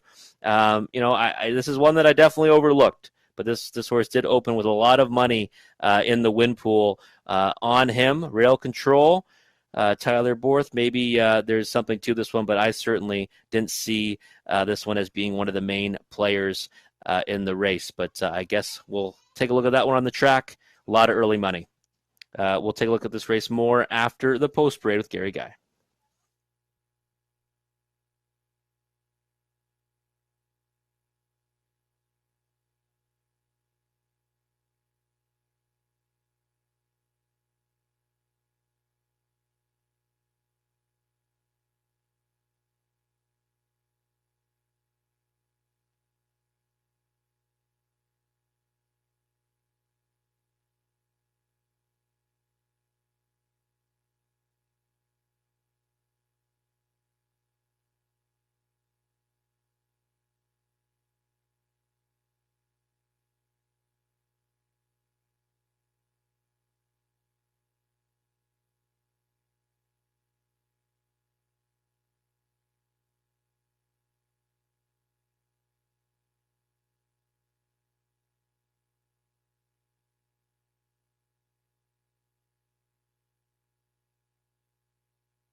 Field for the fifth race on parade. One Joe Rockhead, child of birth for Mike Salas. Number 2 is Confidence Man, Austin Story for Bob McIntosh and Al McIntosh and Martin Stables. Number 3 is Slick and Sporty, Steve Houdon for Gino Toscani. Number 4, Just Plain Needy, Jason Ryan for Jim Ellis and Ken Ellis and Pep Moretti. And number 5 is Beef and Cheddar, Bruce Richardson for Cassidy Schneider and Matthew Chappell. Number 6 is Bet on Jack, Anthony Hunt for Meg Crone and Hunt Racing. Number 7, Favaro Seals Direct McDonough for Matt Dupuis and Keith Castle. Number 8 is Alvin Brickrock, Mark McKinnon for Commodore Silliman and Arbin Stables. And number 9 is Low Red Sports Star, Paul McKenzie for Blake McIntosh and Dan and Kim Sargent. Fifth race, final leg of the pick 5, an interesting bunch. One Joe Rockhead's getting all the money, but number 6, Bet on Jack, your top choice, Rob. And 3 wins and 7 starts, including winning at Hanover last time.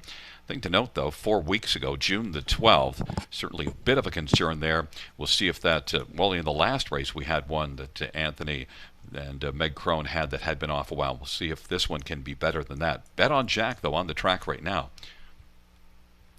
Yeah, looks sharp on the track right now, Gary, and I think this horse should be confident. I know there's been a little bit of time from that last effort, but it was an impressive one. 58 flat over Hanover, 58 and 2 back half.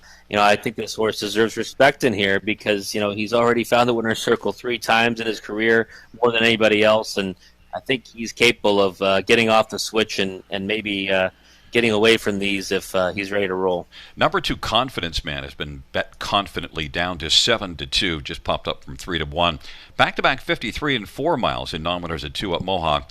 Last race did make a move here and could build off of that and be a little bit better from, again, an inside post, 7-2. Can he leave this time, though?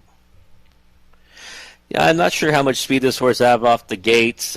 Post 2, certainly if, last time from the pole position he got away 6th, but, he might be able to get away better than that, but I don't think this horse has a ton of gate speed, to be honest, from what I saw from him at Mohawk Park.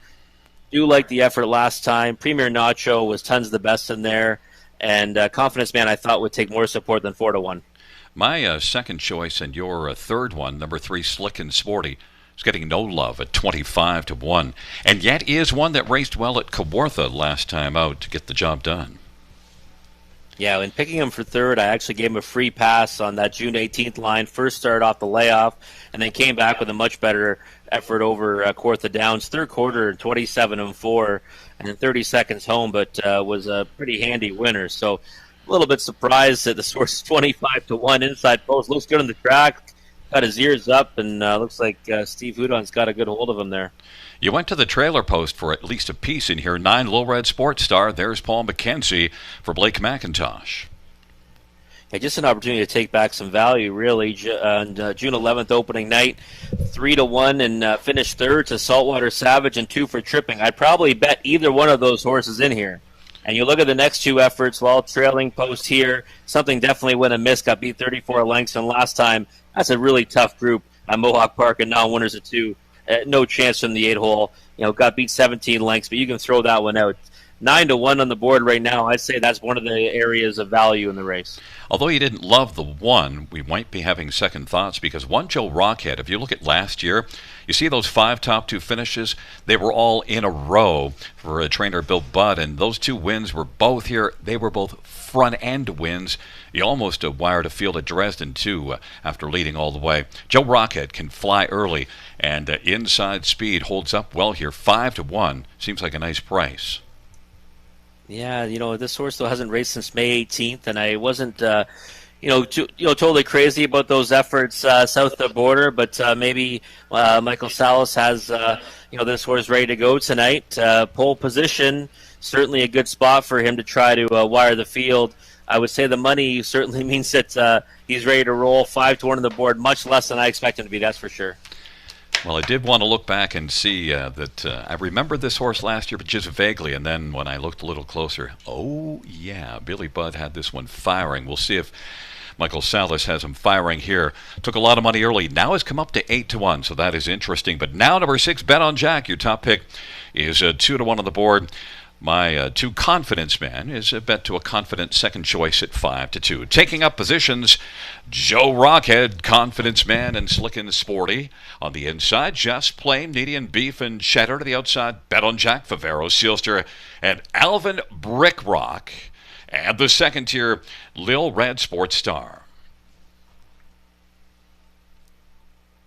It's a field of 9 for race number 5.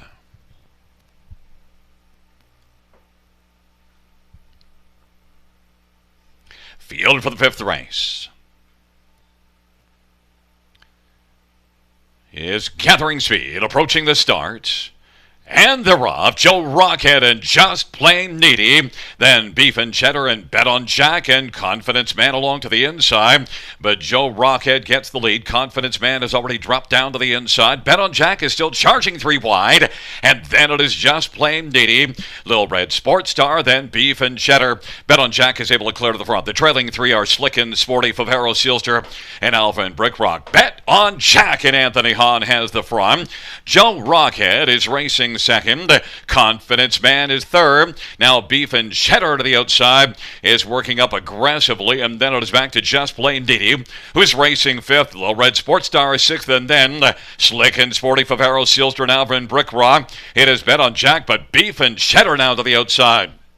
Beef and Cheddar is dishing up a challenge now to Bet on Jack as they race up towards us. And on the inside, third is Joe Rockhead. And Confidence Man now moves to the outside and is gaining ground rapidly. The halftime was 58-1 of a 28-1 opening quarter. And it is Bet on Jack, who's come on now to clear and is leading by about half a length. And Beef and Cheddar is racing to the outside. And then it is Confidence Man who's racing third. And Joe Rockhead. Lil Red Sports Star is getting a little closer on the back of Confidence Man. Beef and Cheddar hasn't gone away. Bet on Jack on the inside. Those two are dueling. And Confidence Man is on the outside, as is Lil Red Sports Star. And then moving up is Slick and Sporty. Joe Rockhead backs away now. 3/4, 127-3. And it is Bet on Jack. But there goes Confidence Man. Beef and Cheddar. And Lil Red Sports Star is looming on the inside and looking for the passing lane for Paul McKenzie. But it is Confidence Man and Austin Soares. They turn on down the lane. Confidence Man. Lil Red Sports Star to fly up the inside. But Confidence Man flying late was Alvin Brickrock. And then 3 across the track for third between Favero, Sealster, Bet on Jack, and down to the inside was Lil Red Sports Star. But the mile of 157-3, Confidence Man. Yeah, nice steer by Austin Soares to set this one up with a perfect second over trip. And I think that Bet on Jack just had to do a little bit too much work. He fought hard to get to the lead, and I think if they left him alone, he would have had a pretty good chance. But he battled Beef and Cheddar for a long way. But Confidence Man certainly was loaded with confidence tonight when he rolled off cover, because he just cruised to the wire in 57-3. Yeah, you know who we didn't talk about at all, and deliberately so, just because of the post position? Number 8, Alvin Brickrock, came from out of it to get onto the exactor ticket. He looked really good earlier this year, and there he is, beaten just about a length and a quarter.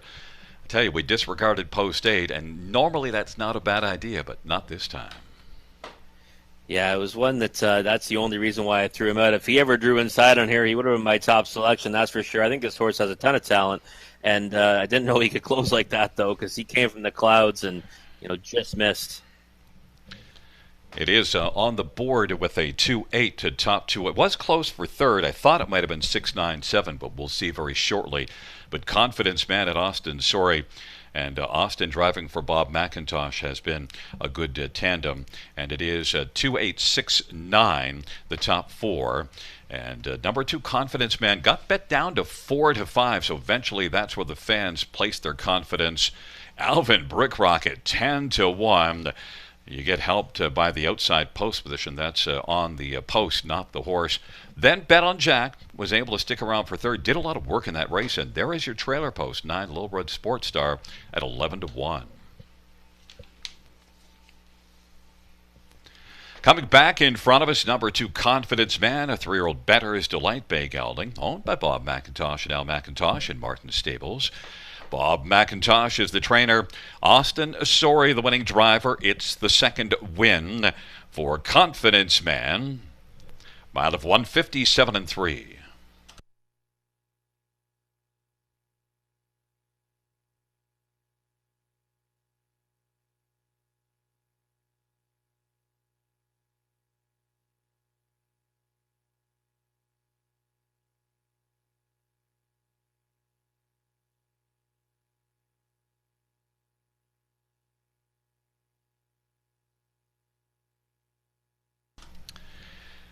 The fifth race payouts to Confidence Man, $370, $280, $260.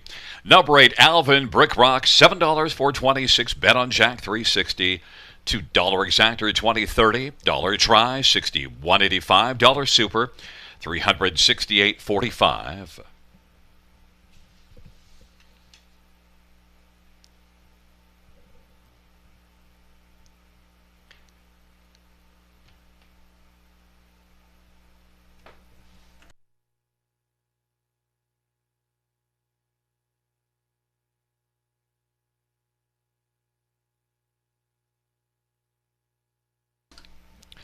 And note there will be a pick 5 carryover into Monday of $2,123.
The fifth race order from the top is at 917-863-524. That is 917-863-524. Sixth race up next, the Super High Five. Natasha Day drives 3, Moonshiner's Credit.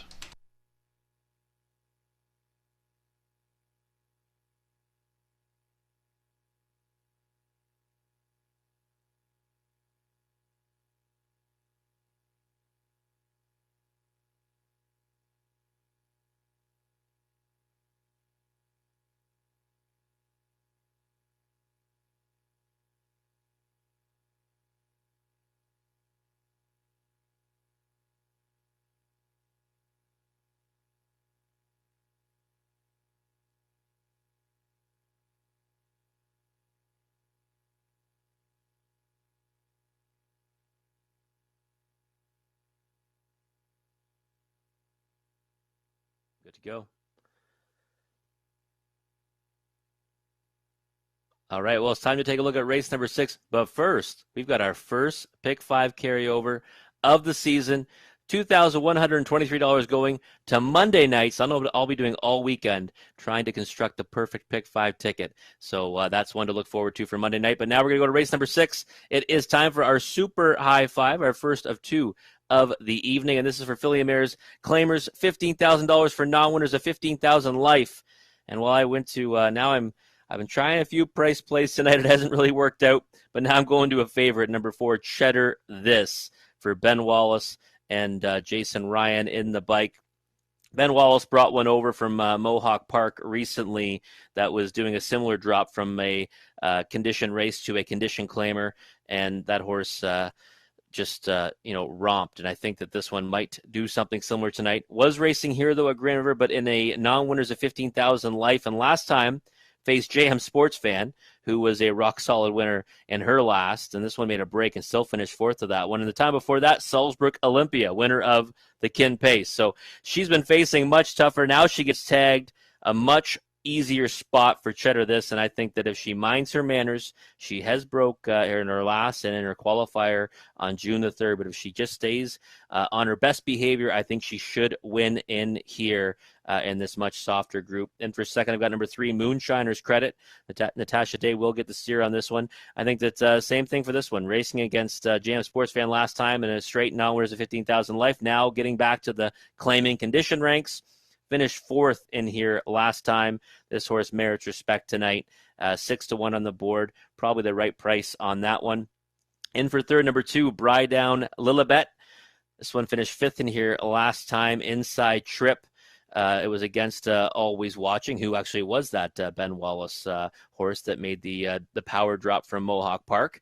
And that horse won by a wide margin on that occasion. So I think that this one here can definitely land somewhere underneath on that high 5, and 50-1 a second ago, now 13-1. Still one you want to consider underneath, that's for sure.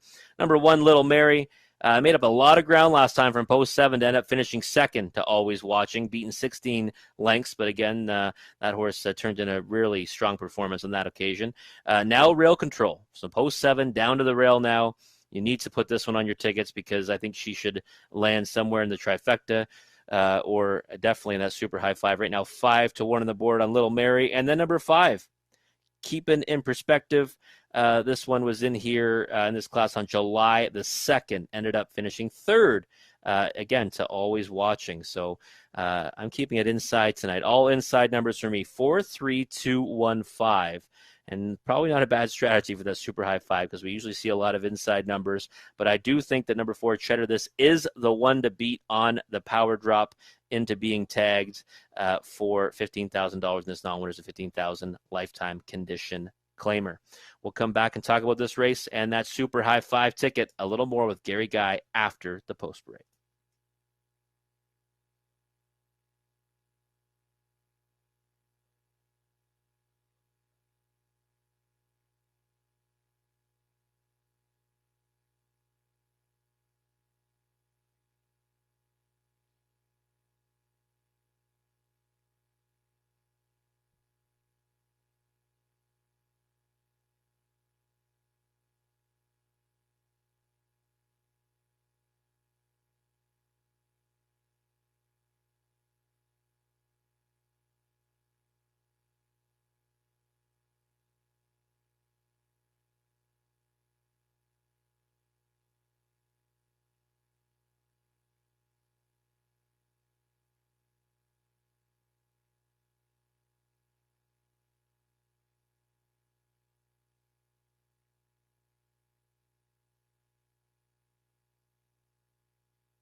Field for race number 6 on parade. One Little Mary, child of birth for Mike Ellis.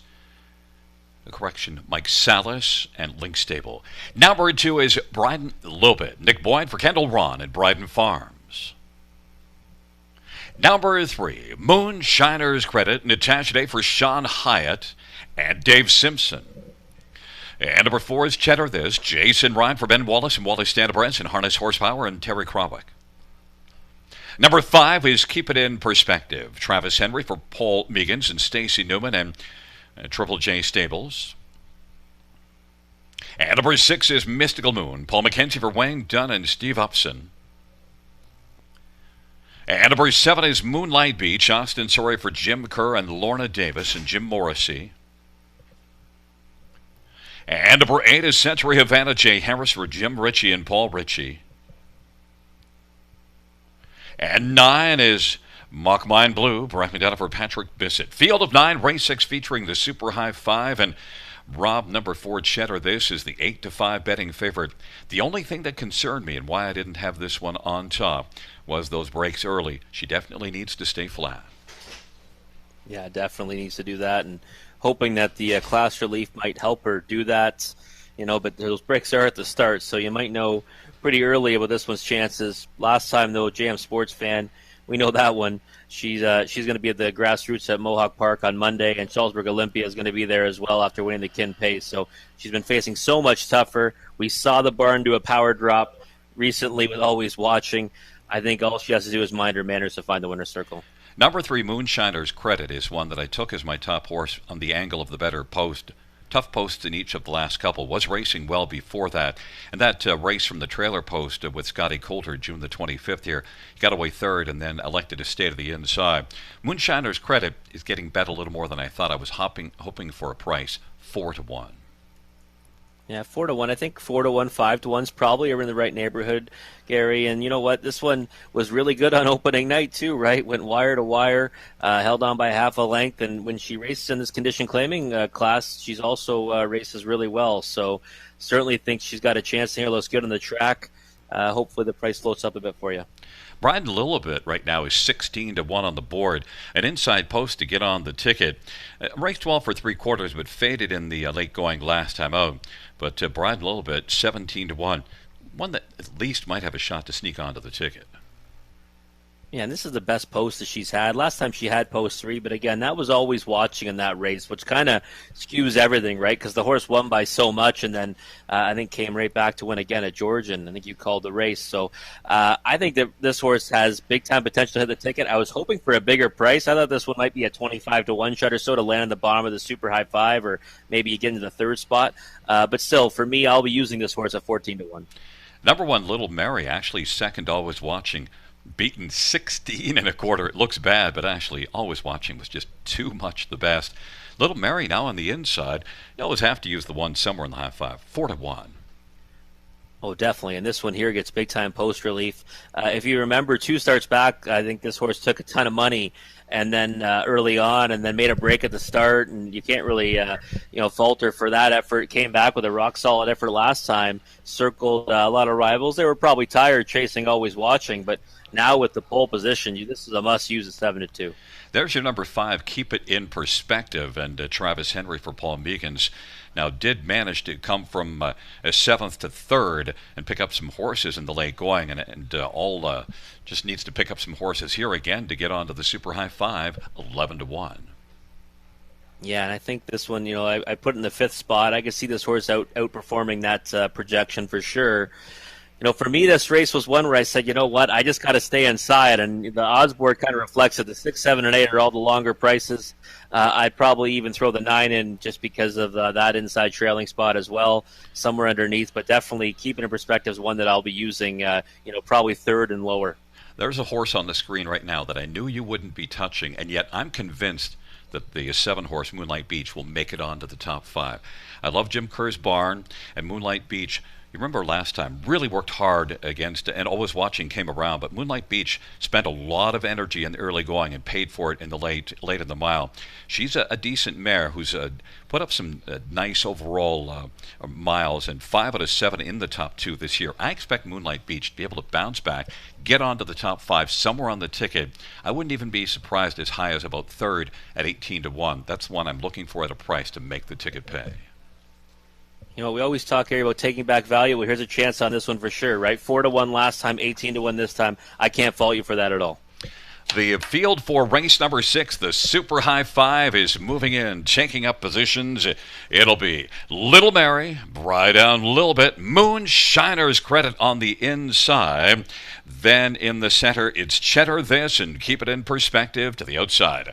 Mystical Moon, Moonlight Beach, and Century Havana. And the second tier, Mock Mine Blue. It's a field of 9, race number 6. Here they come.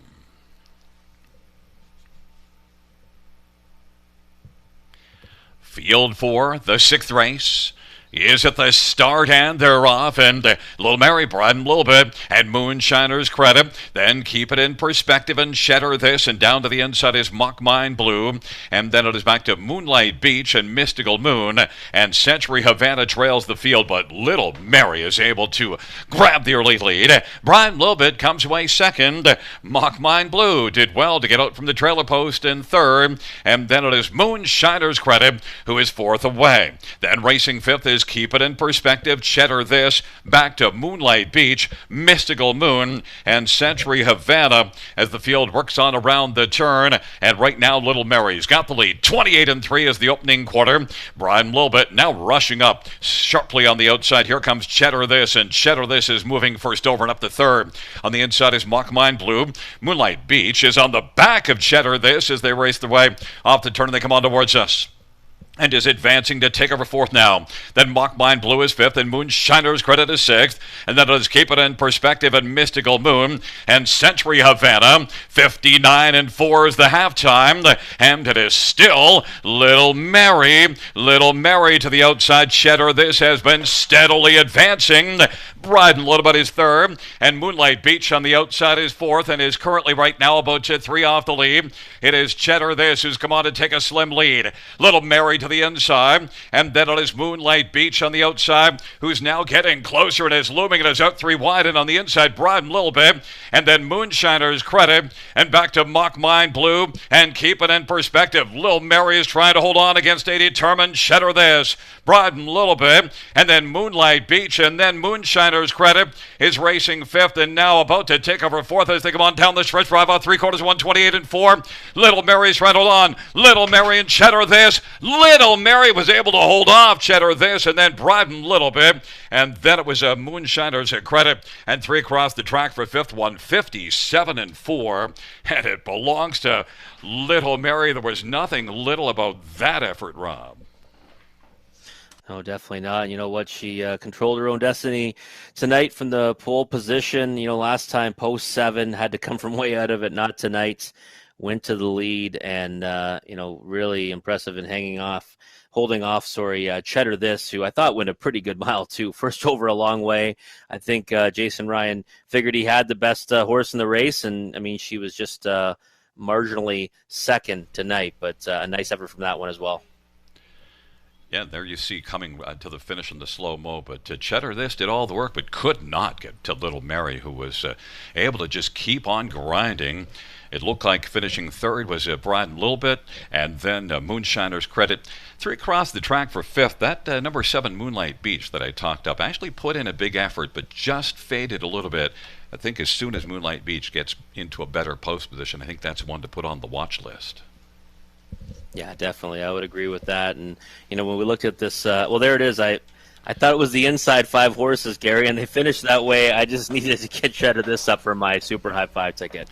A 1-4-2-3-5. The inside 5, as you predicted, for Cheddar This, though, 3-5. The favorite goes down, but the front end speed held up, and it is one of your top ones that you discussed. Little Mary, 1-4-2-3-5. Is the Super High 5. Coming back in front of us, Little Mary, a 4-year-old Better's Delight Bay mare, owned by Michael Salas and Blink Stable. Michael Salas is the trainer. Tyler Borth, the winning try. It is the second win this year, third lifetime for Little Mary, 157-4.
The sixth race payouts, 1 Little Mary, 10-10, 370, 310 for Cheddar this, 270, 290.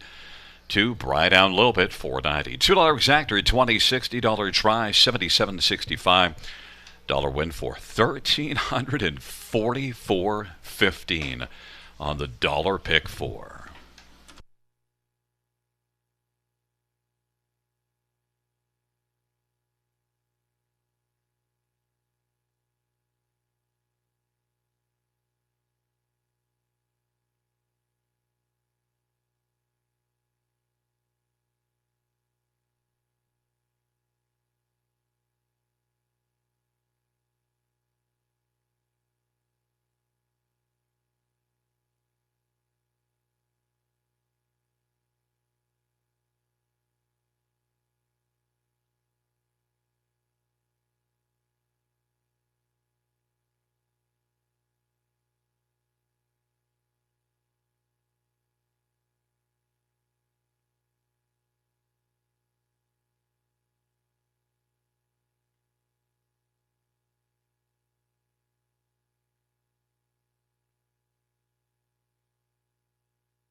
The sixth race order finish from the top 134 259 687. That's 134 259 687.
All right, folks, let's take a look at race number 7. We've got Horse and Geldings, non-winners of 17,500 life on the pace.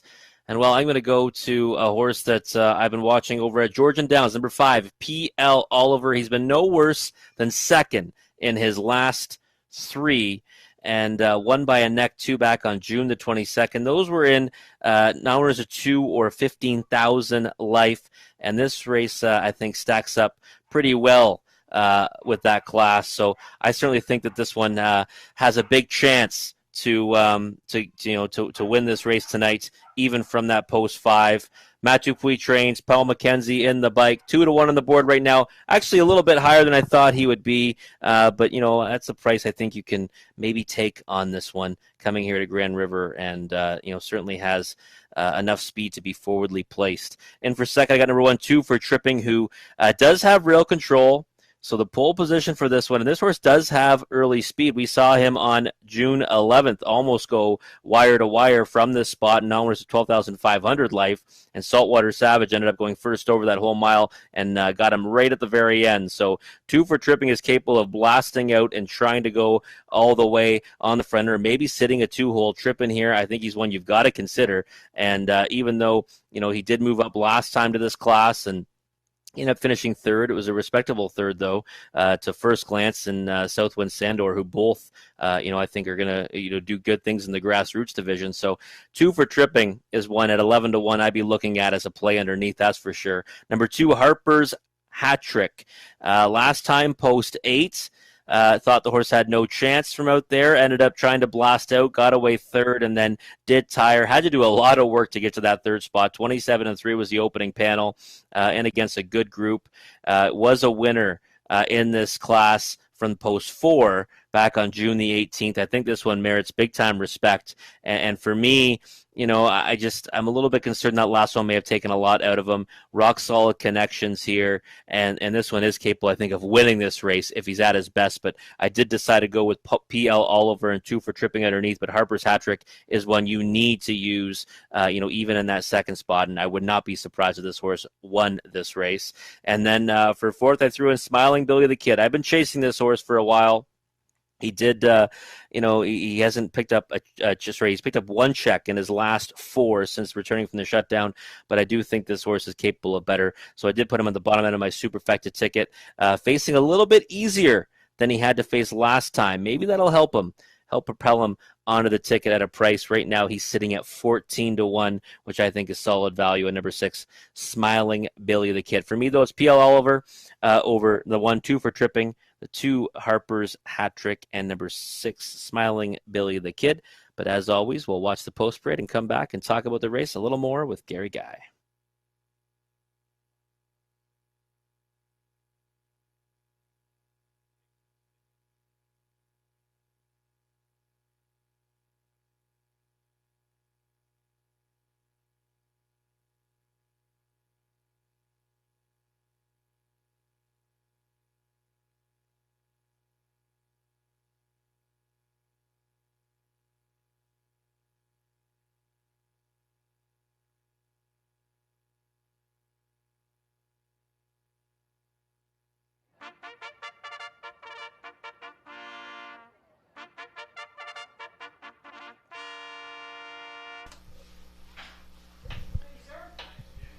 Field for the 7th race on parade. 1 is 2 for tripping Tyler Moore for Ivan Gallant.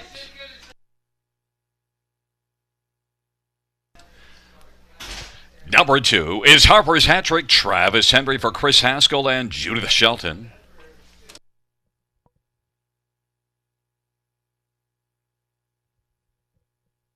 Number 3 is Dance Machine, Austin Sorry for Courtney Robinson and Julie Sagan. And number 4 is Big Chick Magnet, Rapidana for Jean-Guy Beliveau and Kimberly Mark. Number 5 is P.L. Oliver, Paul McKenzie for Matt Dupuis. Number 6, Smiling Billy the Kid, Tyler Borth for George Ketros and William Brown and Brenda Darrable.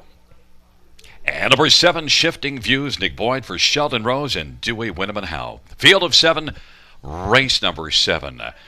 Well, Rob, we're having a bit of a struggling Friday night. We had a struggle last Friday night. We were good Monday and Wednesday, but we're in the Friday funk. But I'm going to tell you something. I am taking a stand right here. I know that over the long haul you're the better handicapper than I am, but right here in this race, you said you wouldn't be surprised if Harper's Hat Trick won. Well, I'd be surprised if he doesn't win. He's 3-2. He's come down now. I think he goes to the front, and he makes every call a winning one and doesn't look back. Wow, that's an emphatic statement from Gary Guy right there. And listen, you know what? I'm okay with that. I just, last time I know post 8, we can, cross a line through that one. I just hope it didn't take too much out of him. He faded back to, get beat 27 lengths. But again, he tried to leave all he could from post 8.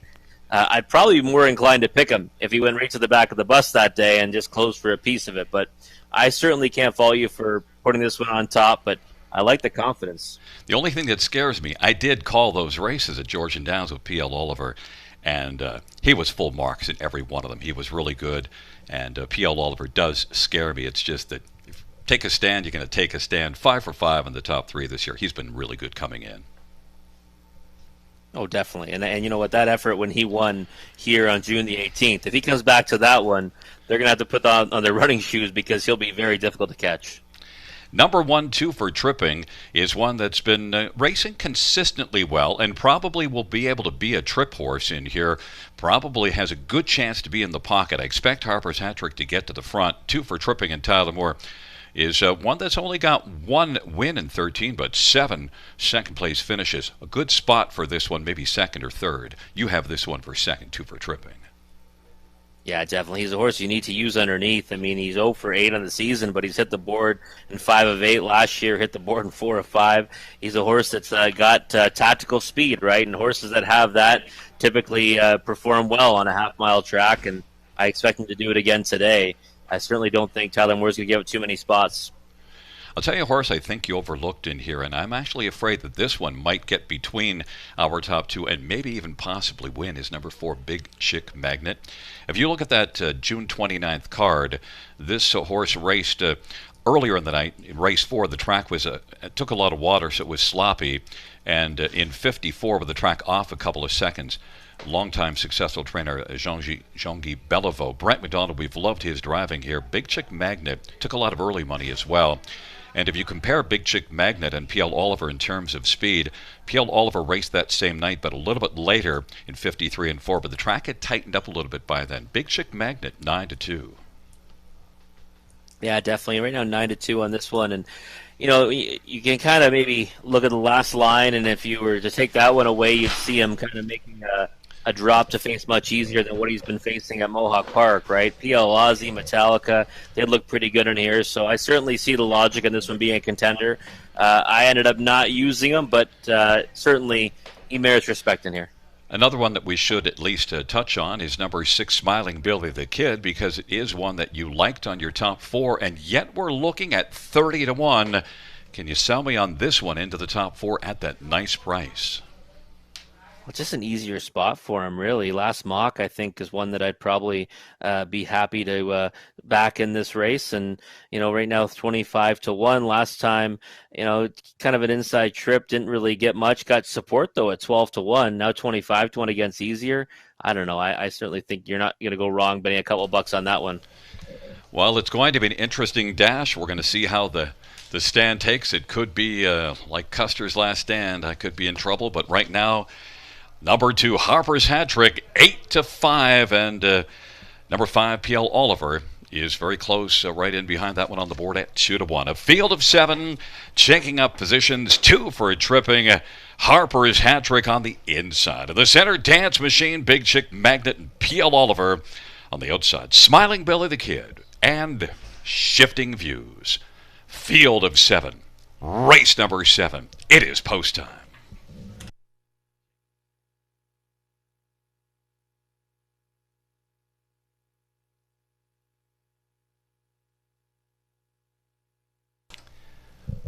Field for the 7th race is at the start of the rough, and Harper's Hat Trick, 2 for tripping on the inside. PL Oliver is also going to leave, and then it is Dance Machine, but 2 for tripping with the lead. Driving still is Harper's Hat Trick, and Harper's Hat Trick wants to come on and take it to the front. 2 for tripping is racing the pocket, and PL Oliver is third. Dance Machine's racing fourth, and then Big Chick Magnet, Smiling Billy the Kid, and Shifting Views. Harper's Hat Trick at 2-1 now. Leads 2 for tripping as they race on to the opening quarter. PL Oliver is racing third and now 3-2 and is about 4 off the lead of a 27-2 opening quarter put up by Harper's Hat Trick. Dance Machine is dancing in mid-pack fourth, and then Big Chick Magnet now comes to the outside. And then it's back to Smiling Billy the Kid and Shifting Views. It's Harper's Hat Trick who's got the lead as they race on towards the half of a 27-2 opening quarter, looking for a breather. And on the inside, 2 for tripping, but PL Oliver is going to push the pace on the outside and moves up rapidly. 56-3 was the halftime. Harper's Hat Trick on the outside, PL Oliver, as they work into the backstretch, and then it is 2 for tripping, a Dance Machine, and Big Chick Magnet to the outside, then Smiling Billy the Kid, and Shifting Views. It is Harper's Hat Trick on the outside. PL Oliver is looming and is a length back. Off that 56-3 halftime, Harper's Hat Trick is getting a challenge from PL Oliver, and 2 for tripping on the inside, and then racing to the outside. Fourth is Big Chick Magnet, and then Dance Machine. Harper's Hat Trick getting submerging now. PL Oliver hasn't gone away. 3 wide comes Big Chick Magnet, and 2 for trippings on the inside, and then it is Smiling Billy the Kid and Dance Machine. It is Harper's Hat Trick chasing hard as PL Oliver, and to the outside Big Chick Magnet, but it is Harper's Hat Trick on the inside. 2 for tripping. Harper's Hat Trick was able to hold on, and then 3 across the track for second between PL Oliver and 2 for tripping, and on the inside Dance Machine. 155-1. Harper's Hat Trick got the job done, Rob. Nice call, Gary Guy. And you know what? Listen, look at this horse working hard. He heard you, Gary, because this horse 3 quarters in 124-4. And I mean, these horses are get a little case of the staggers coming home, but Harper's Hat Trick did all he needed to do to get the job done, put himself in the winner's circle, and put Gary Guy in front for the night with wins and in the winner's circle to this point. Well, 2-1 though on a Friday night is nothing to brag about. But at least if you're going to take a stand, you get to go down swinging, because Travis Henry sent this one to the front. He wasn't fooling around. If he was going to get beat, he was going to get beat giving a full effort. Oh, absolutely. And this horse gave it all today. 27-2, 56-3. And when PL Oliver came to call, we knew he wasn't going to let him go. They were going to hook up. That had to happen. And they really didn't get a breather at any point. I mean, came home and, over 30 seconds. But, still nice solid effort from Harper's Hat Trick, and home marks of the effort when you hang on under those fractions. Yeah, sometimes you can steal it off the front end. He didn't steal this one off the front end. No, he bottomed them out, though. And again, I think that the horse and Travis heard that you needed him, and they went out and got the job done. It was very interesting also. I thought the number 4, Big Chick Magnet, he was actually kind of dangerous on the final turn. He did tail off a little bit in the late going, but he put in a pretty strong showing. Number 1, 2 for tripping. Finishes second again. Yeah, we kind of called that, didn't we? I thought PL Oliver might get the better of them in here, but 2 for tripping was the horse to use underneath, second or third, and he just has a knack for leaving out, sitting, and getting a big piece of it. So nice horse to own, that's for sure. On the board, it is a 2-1-5-3. And back in front of us is number 2, Harper's Hat Trick, a 3-year-old sports rider bay colt owned by Chris Haskell and Judith Shelton. Chris Haskell, the trainer. Travis Henry. Turk Henry with the winning drive, 5th win this year. 8th lifetime Harper's hat trick, 155-1.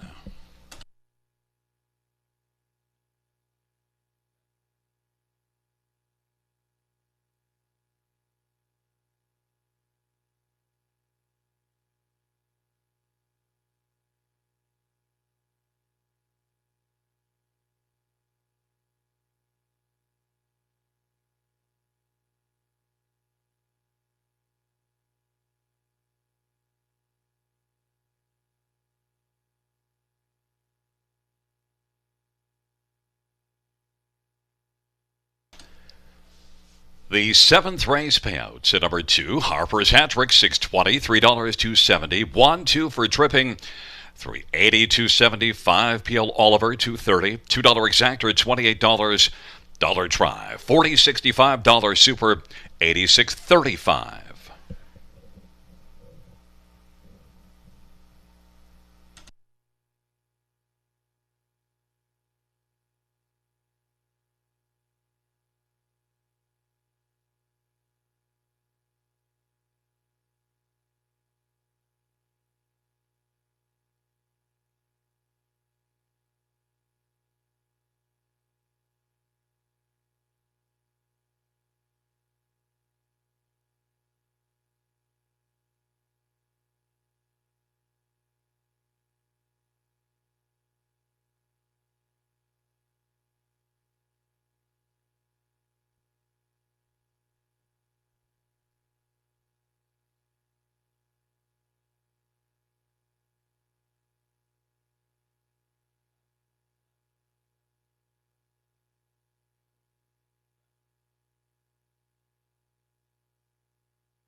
The seventh race order of finish from the top. Is it 2-1-4-5-3-6-7? That's 2-1-4-5-3-6-7.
All right. Well, Gary sure took a stand in that race, and was he ever right with Harper's hat trick? But now we're going to turn the page to race number 8, and it's the start of our late pick 4. So make sure you start mapping out your winning wagers in that one. And this is for Philly Mares claimers, 15,000 for non-winners, of 35,000 life on the pace. And well, I'm willing to take a stand in this race, but it's only going to be to the tune of even money.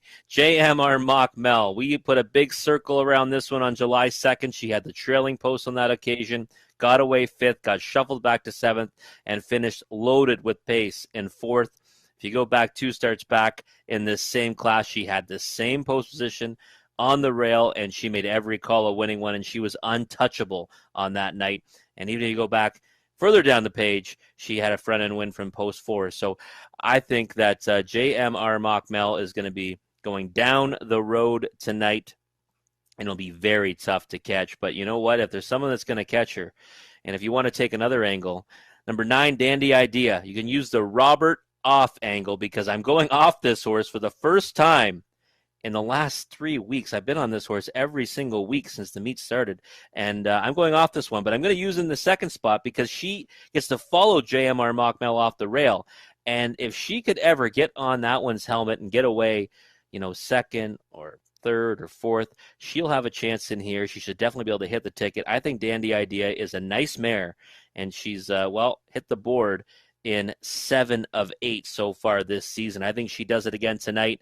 and maybe gets up in that place spot. 7-1's a good price on number 9, Dandy Idea. And if you think, hey, you know what?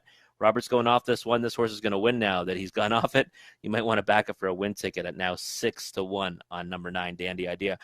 For third, number 4, Big Diamond. Well, it can't take too much away from this mare.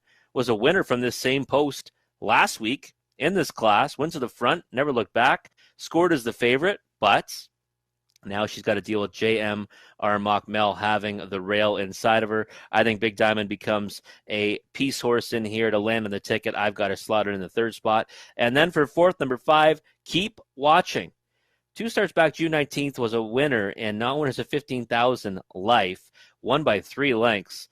Going away last time, no chance at Sarnia from the 9 hole. You can toss that line right out. And now enters into a condition claimer for non-winners of 35,000 life, but gets tagged, for the first time. So 3 wins and 11 starts this year. I think this is one you need to use underneath. Can't throw this one out. Number 5, Keep Watching with Nick Boyd in the bike. I'll be using her on the bottom end of my tries and my supers. But for me, it's all about number 1, JMR Mock Mel. Hopefully going to go to the front and just keep on trucking on the front end.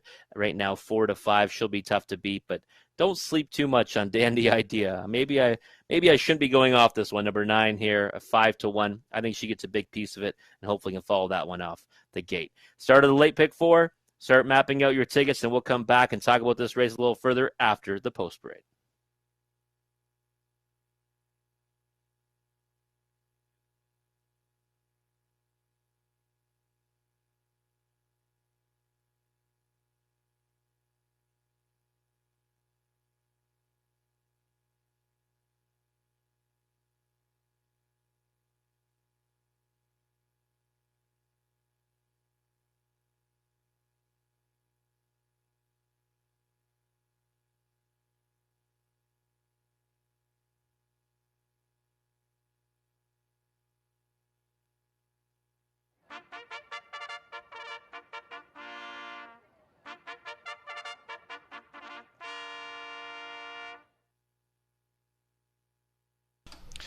Field for the 8th race on parade. 1, JMR Mockmill. Colin Kelly for Harold Wilson and JMR Racing.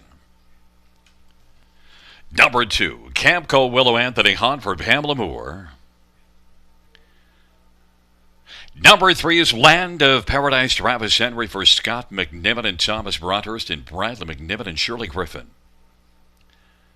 4 is Big Diamond, Robert Shepard for Isabel Darvaux. 5 is Keep Watching, Nick Boyd for Clifford McGuire. And number 6, Alamo Sealster Tyler Moore for Joshua McKibben and Murray Cox. And number 7 is Fast and Relentless Jay Harris for Alan Fair and Elizabeth Fair. 8 is Shadow Dreamer Nick Stewart for John Kennedy and Megan Card and Brad Lichty and Rick Howie. Number 9 is Dandy Idea, Austin Sawyer for Robert McIntosh and Al McIntosh. Field of 9, race number 8, started late win for. And Rob, as soon as I saw that JMR Mockmel has drawn inside, I said, I know where I'm going for the win. We wound up with the same horse. These two, JMR Mockmel, Dandy Idea, the 3 of them, Big Diamond raced to here 2 weeks ago, and it came in JMR Mockmel and Dandy Idea and Big Diamond in that order. We might be looking at a little deja vu. Yeah, I certainly think so, Gary. That's the way I see this race going. And, JMR Mockmel, we said it right after that race. Well, if she draws inside next time, she'll probably end up winning again. Well, she didn't just draw inside. She got the pole position. So I think she's going to be very difficult to beat. We've seen it from her before, and that effort 2 starts back was just dominating. And she won going away in 56-4. So I think we see something similar to that tonight. Right now, 8-5 on the board is probably a bigger price than I was expecting. But you know what? Dandy Idea. It's happened to me many times before in the Horse Players Journal at Mohawk Park. I go off a horse after chasing this horse for 3 starts. This might be the time this one wins. Yeah, but at least you've gone off the horse with one that you liked even more than Dandy Idea, I believe. And it is the logical top 2 in here. And also Dandy Idea should be the trip horse in the pocket. I'd certainly hope so, but I don't know if this one. I hope she can follow along and get away right behind Jammer Mockmel. Certainly, we know that was going to be firing out. If that does happen, though, I might be worried she might be able to beat that one. Now, one that should also leave is number 4, Big Diamond, is likely to get off the gate very well. Went to the front last time out and was able to beat Dandy Idea as well as some others. Big Diamond, Robert Shepard for Isabel Darvaux, definitely one of the main players, and here comes in off 3 consecutive top 3 finishes. Big Diamond is 9-2, a threat. Yeah, it's not often that you see a horse win in here with a dominant effort last week and come back at 9-2 after going off at 2-1 last week. Not much respect, but it's simply a situational issue with the Jammer Mockmel getting the rail this time. You liked it, number 5, Keep Watching, and yet this one's 25-1. Now, you liked it just for a piece. We all agree with which one are the top 3, so we're talking about who else to get onto the card. 3 wins in 11 starts this year, and a 53-4 win at the Meadows. Yeah, I'm a little bit surprised this one's not getting a little bit of love anyways. I mean, that win 2 backs, decent enough, and keep in mind that's over a track that was 2 seconds off, so it's 58 flat, but it's actually more like 56 flat. So, Sarnia is a pretty fast track, but of course did try non-winners of 2 at Mohawk Park in a race and a meanie one. So I don't know. This horse should be able to match up somewhat well against this group getting tagged. And 25-1, that's kind of a crazy price to me. If we're looking at ones on the outside, there's number 8, Shadow Dreamer. And Shadow Dreamer is one that I have tabbed as one of the outside horses that might be able to get a piece, and is one that's got 5 out of 9 in the top 2 on the year. Can race from off the pace. You see this one racing from off the pace at Hanover 2 starts ago. I'm just looking for one to get onto the bottom of the ticket at 7-1. Yeah, this horse is actually taking some support right now at 7-1 from that outside post. And yeah, this, I think that if this horse drew inside, I'd be looking at this one definitely to hit the ticket somewhere. And I think you've got it right, Gary. I think this one is the best bet tonight would be for this one to actually go back off the gate and try to close with them late. Now, another horse that we didn't touch, but it's mostly the post position, because 7 Fast and Relentless did beat JMR Mockmel 3 starts ago. But that was from post 1 going to the front, now to the outside, and that's why you're looking at 18-1. That's not a reflection on the horse as much as it is the post position there, and a horse that basically shows leaving stuck on the outside. The 8th race, it is a field of 9. Go ahead, Rob. No, I was going to say exactly right. That horse would get all kinds of respect if she drew inside tonight.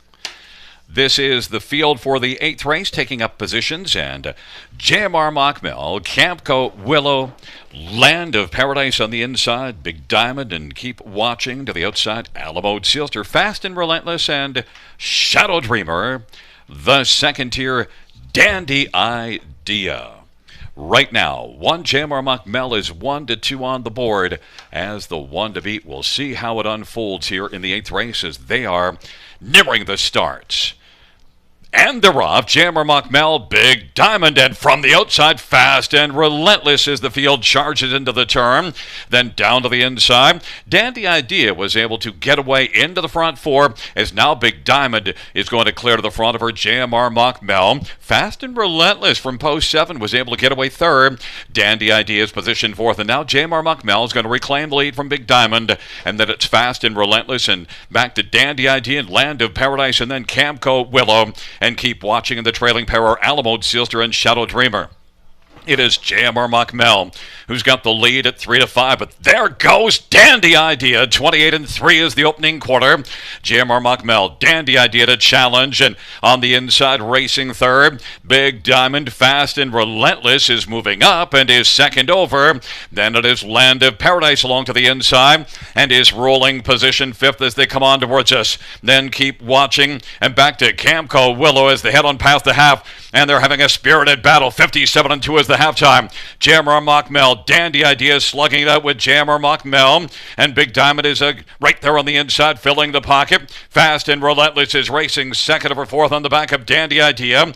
Land of Paradise as they come on down the backstretch, and now Keep Watching is kicking in, and then it is Campco Willow, Alamo Sealster, and Shadow Dreamer trailing the field. JMR Mockmel still holds on to the lead as they head up to 3/4 on the outside. Dandy Idea On the inside, Big Diamond's been getting the trip. 3/4, 126 and 1. Jamar Mel. On the inside, Big Diamond Dandy Idea has dropped back just a little bit to third. And then on the inside, Land of Paradise. And then keep watching in Alamo Sealster. And Fast and Relentless retreating. And then Shadow Dreamer. They come on down the stretch ride. Jamar Mel. Big Diamond trying to come to Jamar Mel and Big Diamond. Land of Paradise. Jamar Mel was able to hold on. Big Diamond is close with Land of Paradise on the inside, and Alamo Sealster 157 and 2. Jamar Mel was full marks, got the job done. Was challenged, but had enough left. Yeah, she had to work a lot harder than I thought she'd have to work tonight, Gary. You know, she gave up the lead early off the gate and came right back around. And I was hoping that Dandy Idea would be able to get away a little better, but ended up first over this time. And, just too tough a trip for that one, but softened up Jamar Mel, and I actually thought that Big Diamond might get the better of this one based on the trip scenario, but she did well to hang on there in the stretch. Yeah, Jamar Mel, 3-5 on the board. She lived up to that billing. And Big Diamond had a run, I thought maybe halfway down the lane, but Jamar Mel really was able to hold on nicely. Land of Paradise is right there at the wire, just beaten about a neck. Actually ended up being third as Big Diamond was able to pick up second. And then there is number 6, Alamo Sealster, at 80 to 1 to help your superfecta ticket get up a little bit bigger, even though we have a 3-5 horse on top. Yeah, definitely. You know, when you get a big number on the bottom end of the ticket, even usually it helps with the payoff. And 3-5 here in this one, certainly a price you don't want to take too often. And it was certainly a lot tougher than I thought it would be. But had to sweat it out, but still got the job done. Well, you were afraid of getting off of the 9, but you're right. Your 9-horse Dandy Idea just had such a trip, did all the work to soften them up for other horses to get there. So Dandy Idea, as soon as you get into the next race and take a look at that one, it's probably one to come right back to. Yeah, I would think so. Needs a better post, though, and maybe a better trip next time. On the board, it's a 1-4-3-6, number 1, Jamar Mel, a 7-year-old Mach 3 brown mare, owned by Jamar Racing, trained by Harold Wilson. Colin Kelly, the winning driver, 4th win this year in 11 season starts, 7th win lifetime for Jamar Mel, 157 and 2.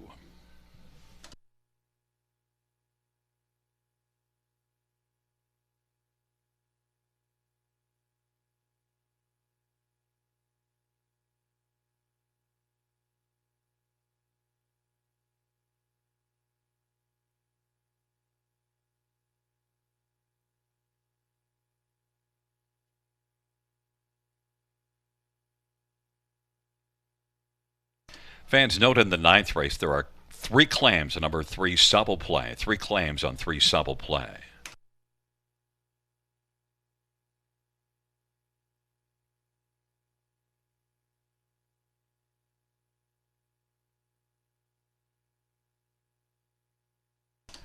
Eighth race payouts 1. Jamar Mel, 330, 280, 244. Big Diamond, 370, 283.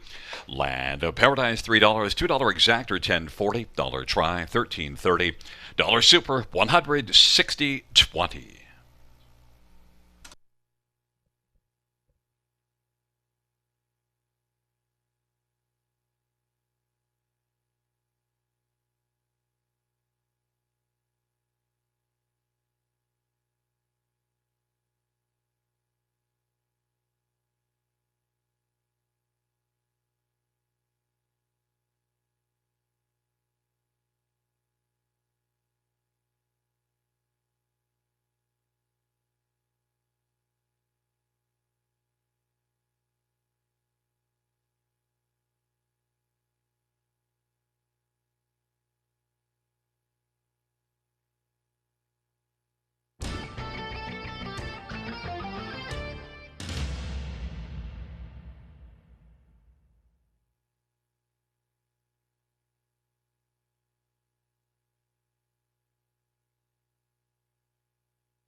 Here is the 8th race order finish from the top. It's at 193, 284, 675. That's 193, 284, 675.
All right, well, it's time to take a look at race number 9. We're on the pace for horses and geldings. These are $8,500 claimers.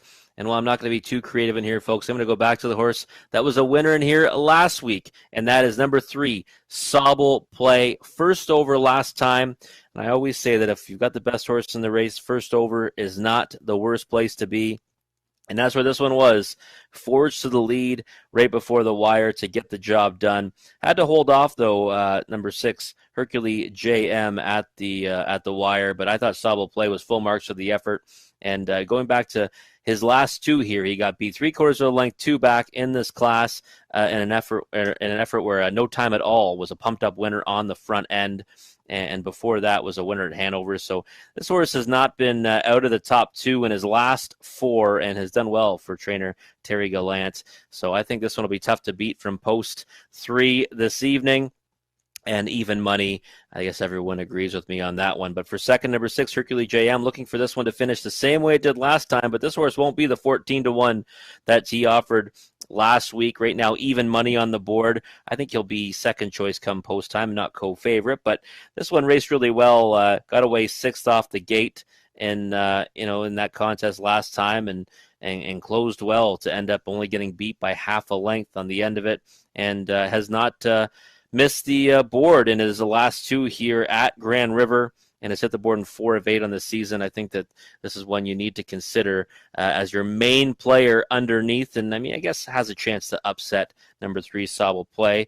In for third, number 4, Barossa Blue Jeans. Thought this horse raced pretty well last time.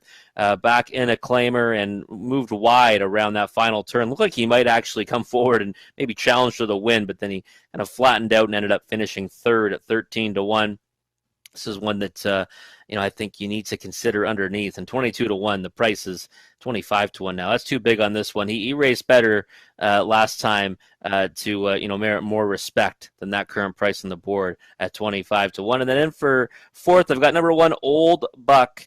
This horse, just finds a way to get a piece of it. And last time, did fade to finish 4th at the end of it. But I think that, he's got a big chance again to land on the trifecta or the super with the pole position. 5-2 on the board right now. No stranger to the winner's circle, Old Buck. 26 lifetime wins, and many of those over a half-mile surface. So he's one you want to definitely use underneath. But for me, it's going to be number 3, Sobble Play, over number 6, Hercules JM, number 4, Barossa Blue Jeans, and number 1 Old Buck. We're scratched down to a field of 6 with number 7 Large on Lester not going tonight, but we'll come back and talk about this one a little more with Gary Guy after the post parade.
Field 4, race number 9 on parade. 1 is Old Buck, Paul McKenzie for Terry Gallant and Calvin Kepfer.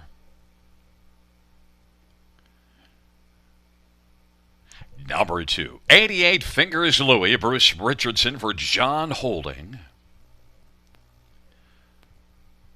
Number 3, Subtle Play, 3 claims entered, Austin Sorry for Terry Gallant and Triple-S Equine.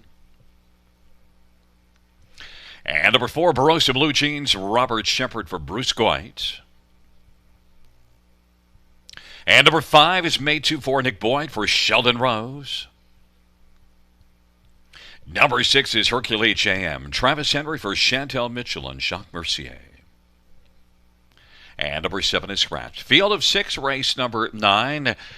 Well, Rob, 3 claims in on 3 Sobel Play, and we have this one as our top pick, both of us, and he was absolutely full marks last time out to get the job done. He had to work hard to get there. He battled. It was a tough effort, but he was the best in there. Austin Sorry drove him like he was the best, and I think he's the best in here. Yeah, I certainly agree, Gary. You know what? It wasn't like he was out there first over through soft fractions either, right? They went 56-3 to the half. And this horse still, came home in 31-1, but it was a gritty effort to hang on. Kind of got swarmed near the wire. But this horse has been racing really well in his last 4 for Terry Gallant, and no surprise he gets claimed tonight. Interesting to see if he can get the front here. He did leave in 27-4, and Old Buck was able to leave 27-2, but I think Sobel Play might be able to get the front this time. Yeah, I certainly think that that should be the game plan with this one, but I think he's a versatile type, and in a short field like this, he can probably win from anywhere. There's number 6, Hercules JM. You mentioned 14-1 last time out, beaten a half a length, and certainly was working hard. Almost, I thought, might get by Hercules JM at the finish, but a very good effort, and certainly can handle the post, because post 6 last time out just nearly got there. 5-2 second choice. Actually, now as a co-favorite, the 1, 3, and 6 are all getting equal money.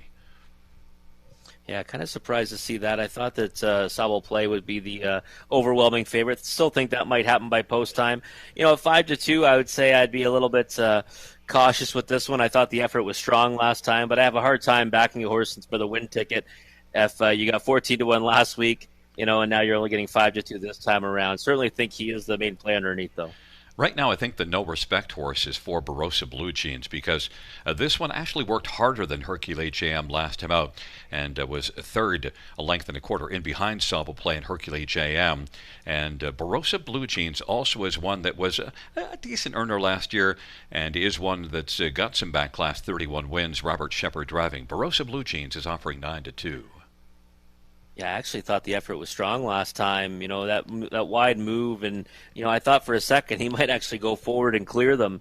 And I was kind of sick because I used the horse underneath and didn't have the horse on top that night. But ended up flattening it a little bit, but then coming on again to finish third in the stretch. So I thought it was a solid effort, and he had missed a week in between starts, so maybe he's better this time. I think, I would agree. Right now, the value on the board for me would be him at 5-1. Number 1, Old Buck is getting a little more action than I thought, and yet I can see comes in with 4 good races and does have the gate speed. Got a pocket trip last race and was fourth beaten 2 lengths in behind the ones we mentioned, Sable Play, Hercule JM, Barossa Blue Jeans. The inside should at least be able again to be a trip horse. Also can race from off the pace, you see, but I think this is going to be an effort up close for Old Buck. And Old Buck and Paul McKenzie getting lots of love. Yeah, another entry into the race for Terry Gallant. This horse has always been a hard-working horse, and I certainly think he's going to give his best again tonight from the pole position. I just kind of struggle and trying to picture him win the race. I can't really visualize him getting the better of some of the other ones in here, but I think he will land underneath somewhere. If they, the ones we mentioned, all battle and things don't go well and there's a bit of a fight about things, number 2, 88 Fingers Louie, is moving up a level, but gets a better post position and certainly brings in form. 2 wins and a second at Hanover. Now, he's in a little tougher here, but there's some positives, and you're going to get a positive price at 8-1 because the others will attract more money.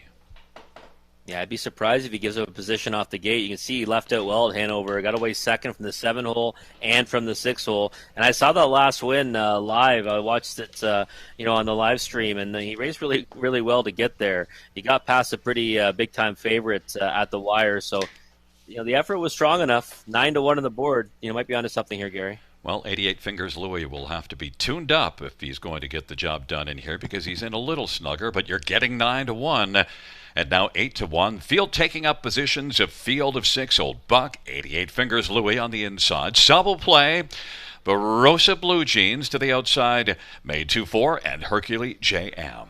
It's a field of 6, race number 9, and the field is approaching the top of the stretch. Here they come.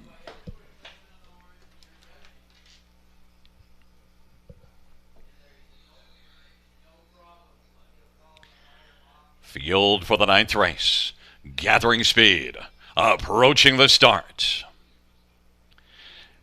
And they're off. 88 Fingers Louie and Old Buck on the inside. Hercule JM from the outside. And Sable Play right now is racing 4th as they work into the backstretch. Then Barossa Blue Jeans at May 2-4, but Old Buck has got the lead. 88 Fingers Louie is 2nd. Then Hercule JM and Sable Play was relaxed early and gets away 4th. And then Barossa Blue Jeans and May 2-4. It is Old Buck at 3-1 for Paul McKenzie, who's got the lead. 88 Fingers Louie is right there getting a pocket ride, and then it is Hercule JM, and Sable Play is going to pop to the outside right now and is working first over and is moving up, giving cover to Barossa Blue Jeans, and then May 2-4 as the field races their way off the turn. Sable Play is challenging to the outside against Old Buck to the inside. It is Old Buck and Sable Play to work first over again as they race off the turn. 88 Fingers Louie to the inside, and Barossa Blue Jeans is following Sable Play on the outside as Sable Play is dueling with Old Buck. Barossa Blue Jeans is 3rd, 88 Fingers Louie is 4th, and then May 2-4 and Hercule JM. 3 to the inside, 3 to the outside.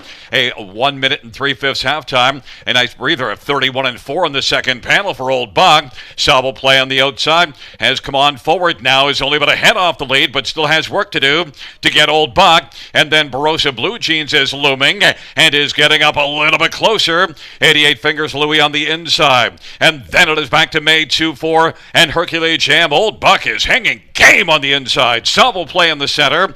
Barossa Blue Jeans has pulled out 3 wide right now. And then 88 Fingers Louie and May 2-4 and Hercule JM. It is Old Buck and Sable Play. They have been working at it for a while now. Sable Play leaves it Bible to nose over Old Buck. Barossa Blue Jeans and 88 Fingers Louie is looking for the passing lane. It is Sable Play. Old Buck up the inside, 88 Fingers Louie, but Sable Play was able to come on by.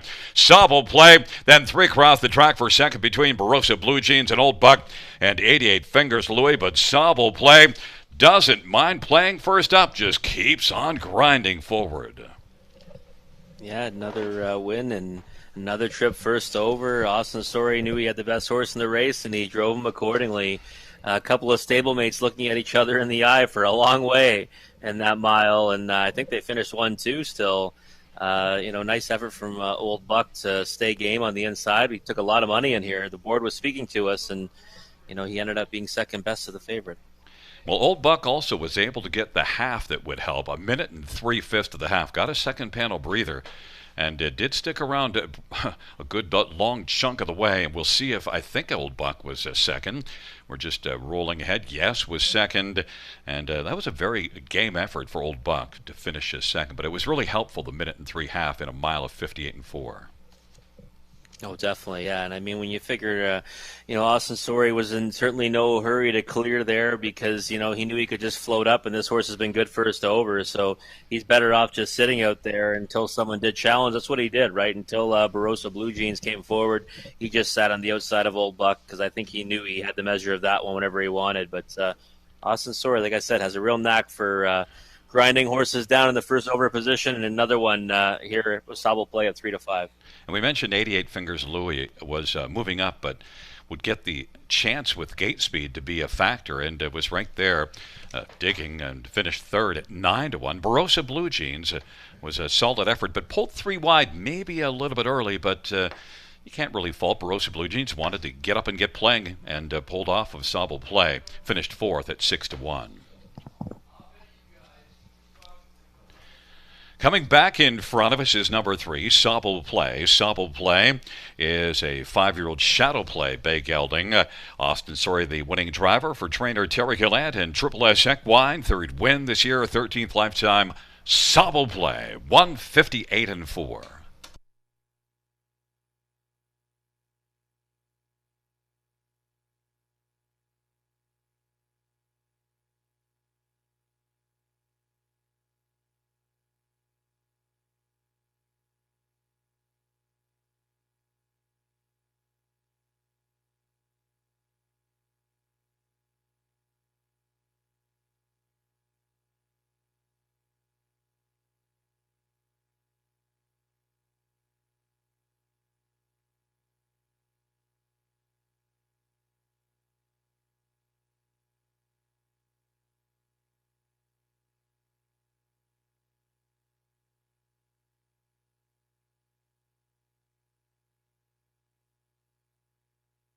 Ninth race payouts: 3 Sable Play, 320, 230, 210. 1 Old Buck, 350, 262. 88 Fingers Louis pays $2.10. $2 exact or $11.60 try, $12.85 super, 30.20.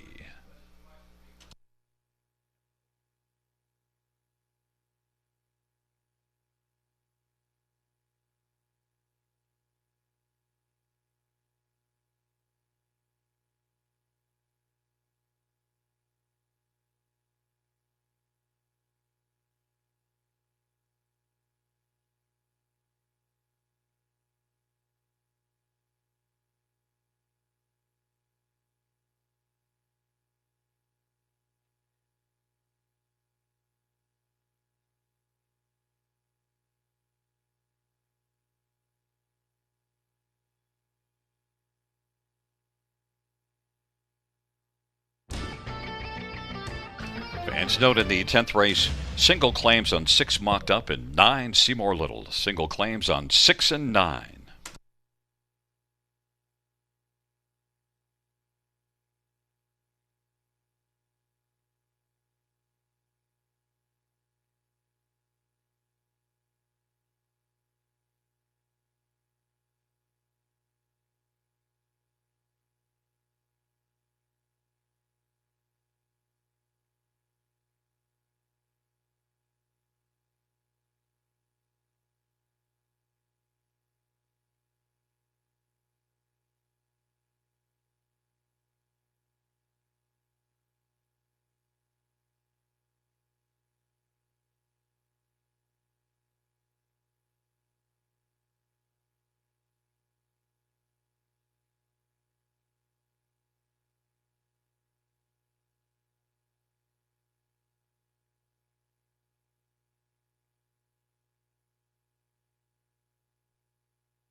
Ninth race order finish from the tops at 2-3-1-4-6-5. That's 2-3-1-4-6-5. And the claim of Sobel Play.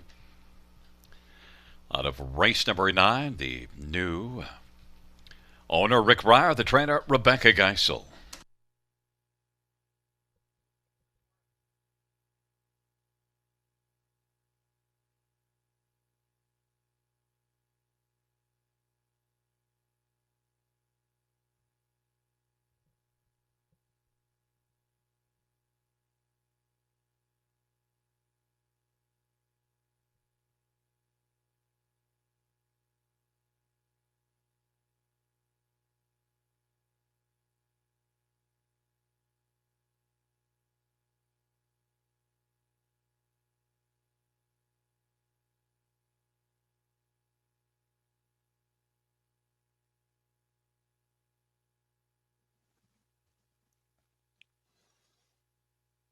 All right, folks. Well, time flies when you're having fun. We're already at race 10. You know what that means? Time for the late double.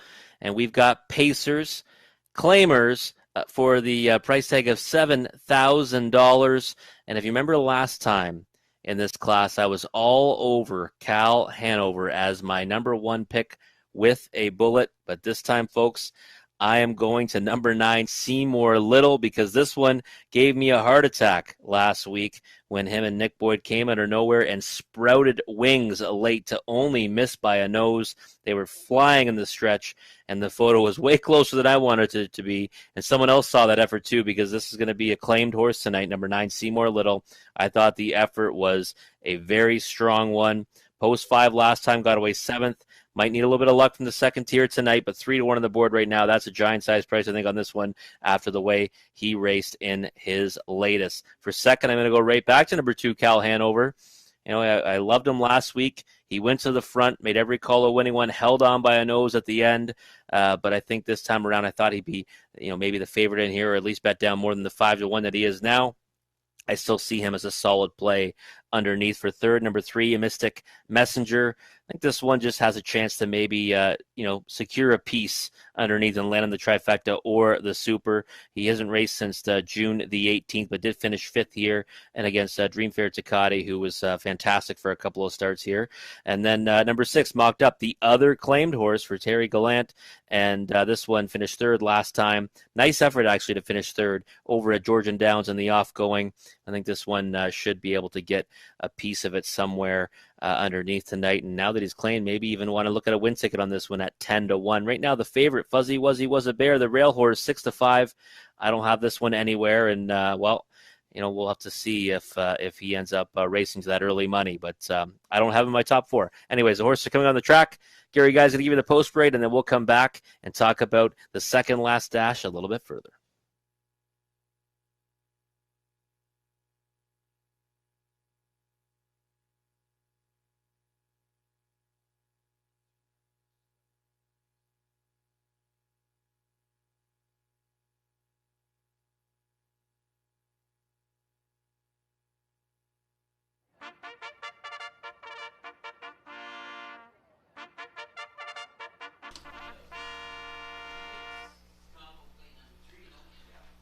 Field 4, race number 10. On parade 1, Fuzzy Wuzzy Was a Bear. Jason Ryan for Paul Tolmasoff and Ryan Slattery. Number 2 is Cal Hanover. Paul McKenzie for Gerard Demers and J.R. Merois. Number 3, Mystic Messenger, Nick Stewart for Mike Sumner.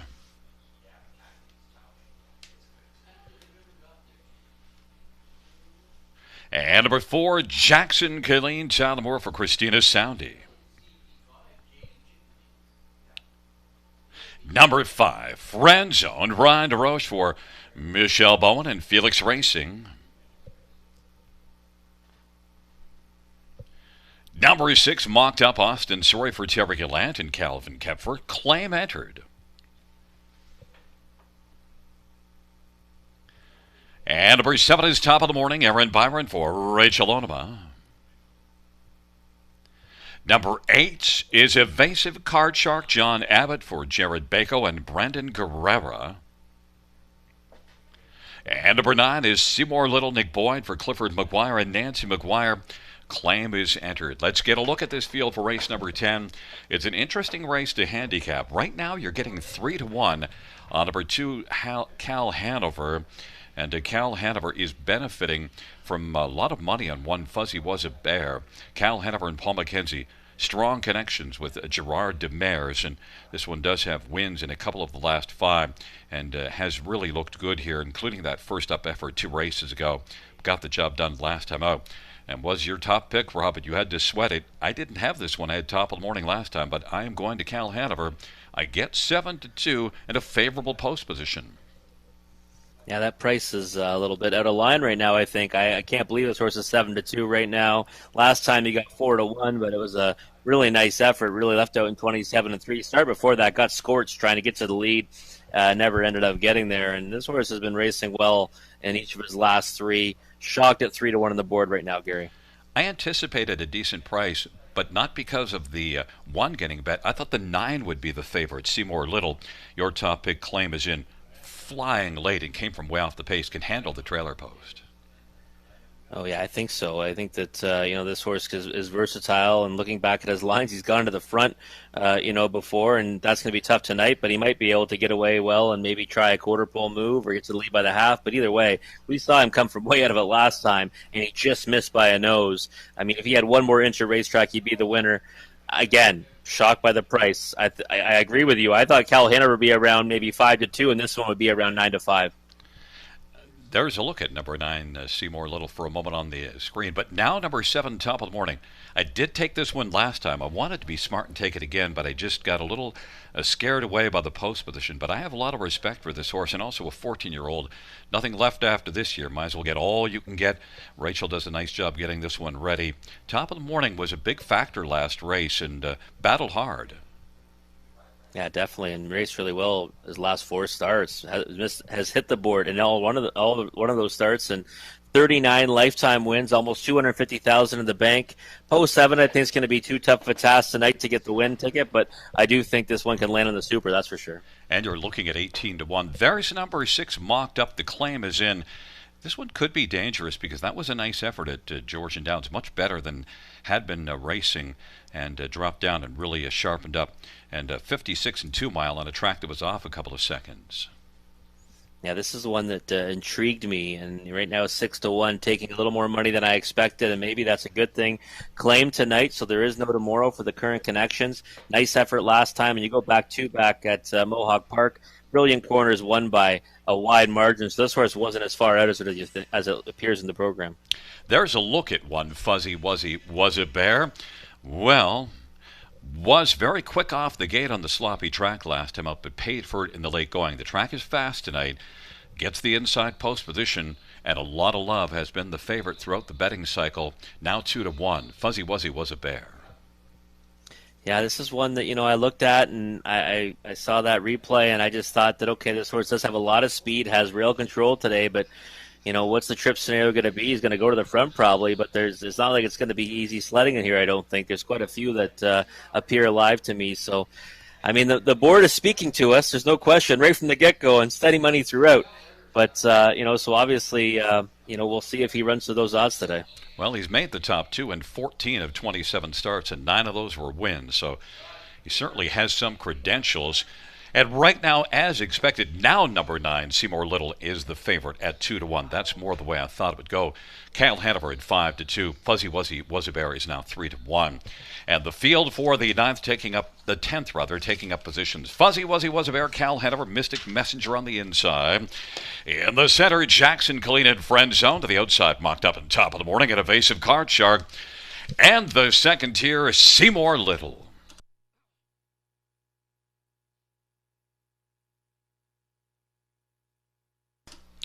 Field for race number 10, Gathering Speed, nearing the starts.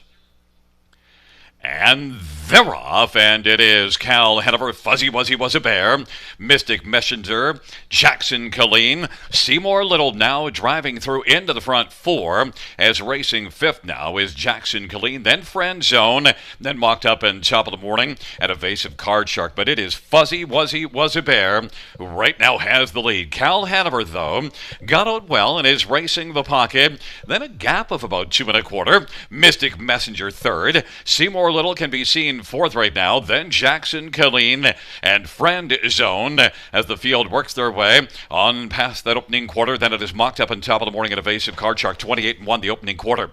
Fuzzy Wuzzy Was a Bear at 3-1's got the lead. Cal Hanover at 5-2 races the pocket. There goes Seymour Little now. Is going to come first over, and on the inside, Mystic Messenger. The field comes off the turn, following up on the outside, mocked up now, is getting up a little bit closer, has moved up at the half and taken over fourth as Mystic Messenger is fifth, and then top of the morning is part of the outer flow from sixth, 59-second flat the halftime. Then it is Jackson Colleen, Evasive Card Shark, and back trailing the field is Friend Zone, but it's still Fuzzy Wuzzy Was a Bear. Half was 59, into the backstretch they go. Seymour Little can be seen getting a little closer. Is only about a length back, and on the inside, Cal Hanover's been getting a trip. Then mocked up is on the outside, and Mystic Messenger is racing fifth. Top of the morning is on the outside sixth, and then Jackson Colleen, Fuzzy Wuzzy Was a Bear. 3/4 is 127-4, and Seymour Little. Cal Hanover on the inside gets up a little bit closer, and it's Cal Hanover and Paul McKenzie looking for the passing lane against Fuzzy Wuzzy Was a Bear. Seymour Little to the outside, and then it is mocked up on Mystic Messenger. Fuzzy Wuzzy Was a Bear. Up the inside comes Cal Hanover. Cal Hanover's flying up the inside. Fuzzy Wuzzy Was a Bear. Fuzzy Wuzzy Was a Bear just able to hold off Cal Hanover, and then it was Seymour Little on the outside and Mystic Messenger on the inside, 157-2. Fuzzy Wuzzy Was a Bear was bet well and lived up to it. Yeah, definitely. You know, we said sometimes the odds board just speaks to you, and we should have listened to that one, Gary, because this horse took solid money right from the time the pool opened until the word go. Went off at 3-1, which was still much lower than I had this horse on the odds I pegged him on, and made every call a winning one. Got to the half in 59. That certainly helped this one, but, withstood some pressure late from Cal Hanover and some pressure throughout the mile from Seymour Little. It is pretty close at the finish, but not close enough to matter because, Cal Hanover tried it up the passing lane, and Paul McKenzie is no stranger to winning up the passing lane. He's the king of the passing lane, but Fuzzy Wuzzy Was a Bear was good enough to get the job done in 57-2. I think you correctly noted that half was really key, the 59-second half, getting that second panel breather, 30-4. Yeah, definitely. And I saw Nick Boyd was trying to flush some cover, and it didn't work out that way. He had to come first up. Maybe if he had a little bit of cover, it would have been a different story. But, Seymour Little got used hard, and really the fastest panels of the race when they kind of sprinted home. So he really didn't. You can't really fault that horse for the effort. But still, Fuzzy Wuzzy Was a Bear. One I did not see coming, but still full marks for the effort to hang on there with Jason Ryan. It's a 1-2-9-3, top four in race number 10. Fuzzy Wuzzy Was a Bear coming back in front of us is an 8-year-old Red Star Senator Bay horse owned by Paul Tolmazoff and Ryan Slattery. Paul Tolmazoff is the trainer. It is the third win this year, the 22nd win lifetime, and the winning drive to Ricky Bobby. Jason Ryan victorious in the 10th with Fuzzy Wuzzy Was a Bear.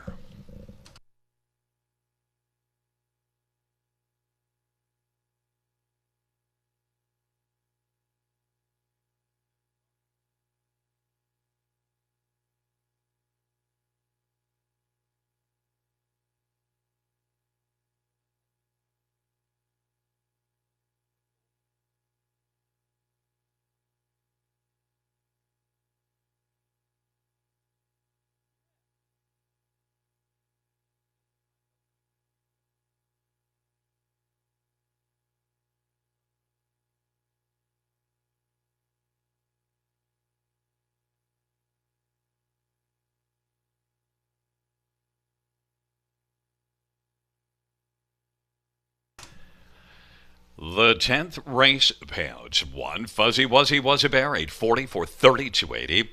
2 Cal Hanover 350 239. Seymour Little 240. $2 exactor 22.60. Dollar try 28.90. Dollar super is 69.60.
The 10th race.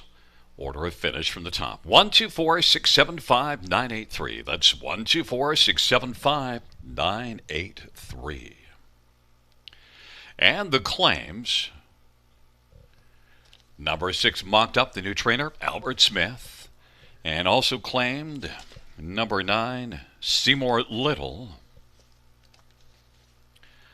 Will be seen out of the barn of Cameron McQueen.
All right, folks, we've come to the last dash of the evening.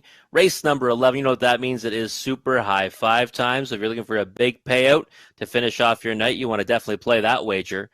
And this is for Horse and Geldings now winners of $30,000 a lifetime. And I'm going back to the horse that won in here last time. I had him on top in his latest. I'm going right back to him again. He was the favorite last time, number 5, last mock. And well, right now he's not the favorite. 9-2 on the board. Gritty effort last time from this one, coming first over and battling, quite a long way before getting up. And this horse has raced well in his last 2. Went wide, came around them, and actually took the lead in the stretch briefly on June 25th before getting caught by St. Lad's Beat It, who I think I'd certainly want to have, my tickets on if he were in here, and made a break, obviously, the time before that from the trailing post. But I've got no problem taking last mock in here at anywhere from 5-2 and above. I think he deserves a lot more respect than that 5-1 on the board right now. And for second, I've got number 4, Wags, for Tisha Sims and Bo Brown. Bo Brown's, been driving well here at Grand River, and this horse got a win over at Kawartha Downs on June 26th in a condition claimer, and it was a big one. Went right to the lead and opened up a wide margin, and then actually increased that margin right to the wire, 154-4 with the back half of 56-4. Big time effort from this one. A win at the Meadows before that. This is a tougher spot, though. Condition claimers now to a straight non-winners at 30 life. This is a much tougher spot, but this horse does, have a, does hit the ticket a lot here. 10 times on the board and 19 starts. So I definitely think that Wags merits respect somewhere on the ticket. And then in for third, I've got number 2, Mockvius. Source returns back to Ontario, was racing, finishing second in his last 2 to a horse named Honor's Image, who's a half-mile specialist and wins a lot of races. So no shame in that. This horse competed in the Snowshoe Series this year and in the Harvest Series last year at Mohawk Park. Definitely one you need to consider, but 9-5 for me would be too short of a price on number 2, Mockvius. For fourth, I've got number 3, Fear the Shadow. If this was last year, I'd say, wow, this horse should be the winner in here and, merits a ton of respect in here. But he's just kind of fallen off his game a little bit. Hasn't really, hasn't got a check in his last, 4 or 5 now, and I think he needs to find more to get a piece tonight. And then number 6, Captain Ray. I always, kind of leave this horse off, and he hits the ticket. So I've got him on the bottom end of my super high 5 tonight in the 5th position. He's been doing well to get pieces of it here at Grand River and was a winner here on opening night on June 11th. But the horses are heading out on the track as we speak. So I'll wait to talk about this race a little more with Gary Guy after the post parade.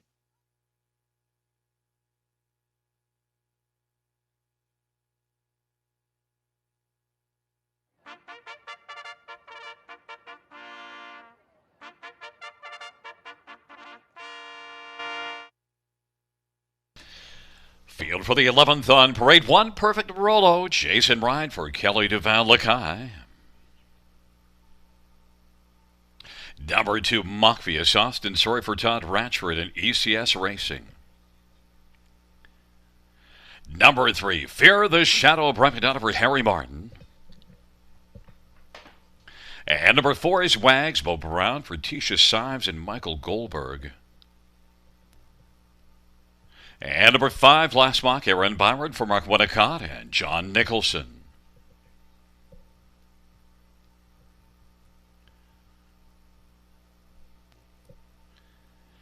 Number 6, Captain Ray, Paul McKenzie for Gerard Demers and J.R. Marois.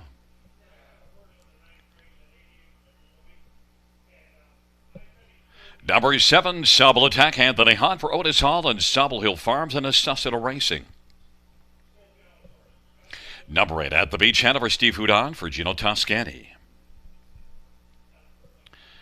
And number 9, Doc Finelli, Colin Keller for Kyle Bossens. Field of 9, race number 11. A good dash to look at for a high 5, but both Rob and I have the same top 2. We'll start with number 5, Last Mock, and is one that, is 10 out of 15 in the top 2 in the last couple of years. Lightly raced, but this guy's been legit. In fact, this took a very fine St. Lad's beat him 2 races ago in a tough effort, and then one last time out. Last Mock, 4-1. Surprised at the price right now. Very surprised at the price, Gary. This horse has raced great in this class. His last 2 from the same post position as well. He drew post 5 his last 2 starts, gets it again tonight. Right now, he's galloping out there on the track, and he did make a break 3 starts ago, but he's a free-legged pacer, so I'm sure they'll get that sorted out before the race. But I don't really understand the price and the lack of respect for this one. Number 4, Wags, is right now 12-1, and talk about one that I don't understand the price. This is our second choice, both of us, and has been racing very well. Can really fly at the start as well. Big time early speed. Wags and Beau Brown. Yeah, and right now looks sharp on the track, and Beau Brown's had some success here. And this one was a lights out winner at Kawartha Downs. There's no other way to put it. I just try to figure out how I matched it up against this class. This is a much tougher spot, but the horse doesn't know that, and he had lots left in the tank on that day. So it's possible that maybe he just moves up the ladder here and actually goes out and performs like he did last time. 10-1 to me is also a bit of a crazy price on Wags. One that I don't like the price on is number 2, Mockfius, and I also faulted this one for having just one win in the last 30. I know that he's faced tougher, but now he's back with Todd Ratchford. We'll see how things go for Mockfius. Yeah, that's actually why I didn't put him further up on my rankings. I put him in the 3rd spot because he does, he's a bit camera shy, we'll say, and those efforts, against Honor's Image. He finished second to that one. That horse is a pretty good half-mile horse, and has some nice lines actually up here in Ontario before the shutdown. But again, doesn't really like to win. For me, he's an underneath play, and 9-5 is way too short. Number 3, Fear the Shadow. I can tell you, I don't fear the Shadow. I know the speed shows up in the program right there, but I don't see the form, and I know he's dropping. But I'd like to see a start from Fear the Shadow before I would take 3-1. Yeah, I definitely would agree with that. It's difficult to swallow that pill, especially considering he hasn't got a check in his last 5. And I know he's been racing against tougher. And you look at some of those names there: Powertrain, Metallica, PL Aussie, Century Heineken, horses that would be 1 to 1,000,000 in here if the parimutuel system allowed that. But at the same time, he just hasn't been competitive. So we need to see more from this one before we could, back him. Number 6, Captain Ray, is one that you've been reluctant to back at times, a little farther up on the ticket. I think you finally decided you better get off that train because Paul McKenzie and Gerard Demers with Captain Ray only beaten 3/4 last time out till last mock. Yeah, you know what? And I'm looking at the odds right now at 8-1, and I'm thinking, with some of these underlays on the board, maybe this is one I want to bump up my rankings because he's raced really well. Last time only beaten 3/4 of length, like you just mentioned, and before that, 3rd to St. Lad's beat it, 4th to St. Lad's beat it, and then opening night was a rock solid winner. 7-1. I'm going to definitely go in that direction before I back to 2 or 3 at 2-1. Now, number 9, Doc Finelli, if he didn't have the trailer post, is one that you'd use somewhere on the ticket. But it is Colin Kelly and Kyle Bossons. And this horse is one that shows good recent form, and is 5 out of 10 in the top 2 on the year. Yeah, inside post and nose on the gate, I'd be all over this one for sure, at a minimum in the 2nd or 3rd spot. But trailing post and not really sure what the situation is going to be with the horse in front of him, I couldn't really put this horse in my top 5. He had the trailer post 2 starts ago, and he battled first up. But he only dropped back to 4th in that one, so he still managed to get on the ticket, and that's with St. Lad's beat it in that race as well. One thing we always say, that the 1 seems to find a way onto the Super High 5. We both have left 1 Perfect Roloff, and I don't see how he gets in other than 40-1. I might just be interested in just sneaking him on just because it seems to keep happening. Yeah, you better have them in your 4th or 5th spot at minimum, right? Because they always seem to land there, and this one will help with the payoff for sure at that price. Yeah, I don't see it on form, but I've seen it happen before, so now is the longest shot on the board at 45-1. That would help it out. The field for the 11th race taking up positions. It's Perfect Rolo, Mockfius, and Fear the Shadow. On the inside of the center, Wags and Last Mock. To the outside, Captain Ray, Sobble attacking. At the beach, Hanover, the 2nd-tier Doc Finelli. Field of 9, 11th dash on this Friday night at the river. They've reached the top of the stretch. Here they come.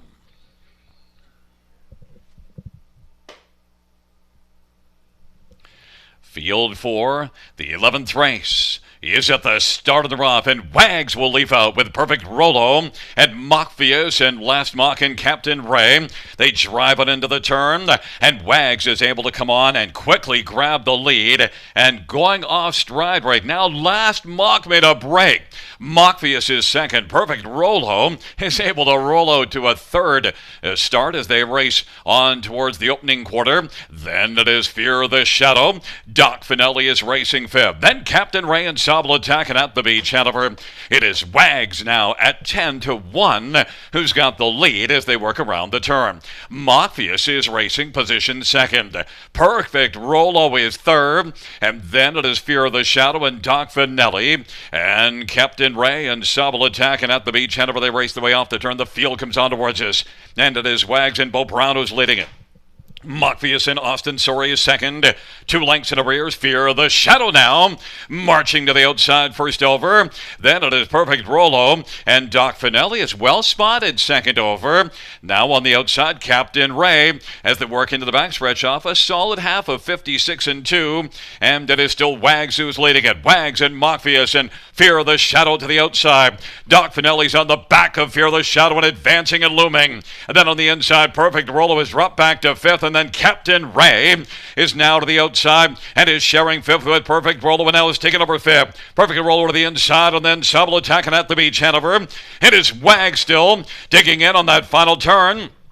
3 wide comes Doc Finelli. On the inside is Mockfius, and Fear the Shadow drops back a little bit. And coming on late is Sobel attack with Captain Ray. And on the inside, Perfect Rolo, 3/4, 125-1. And it is still Wags. Wags and Doc Finelli. Doc Finelli is flying to the outside.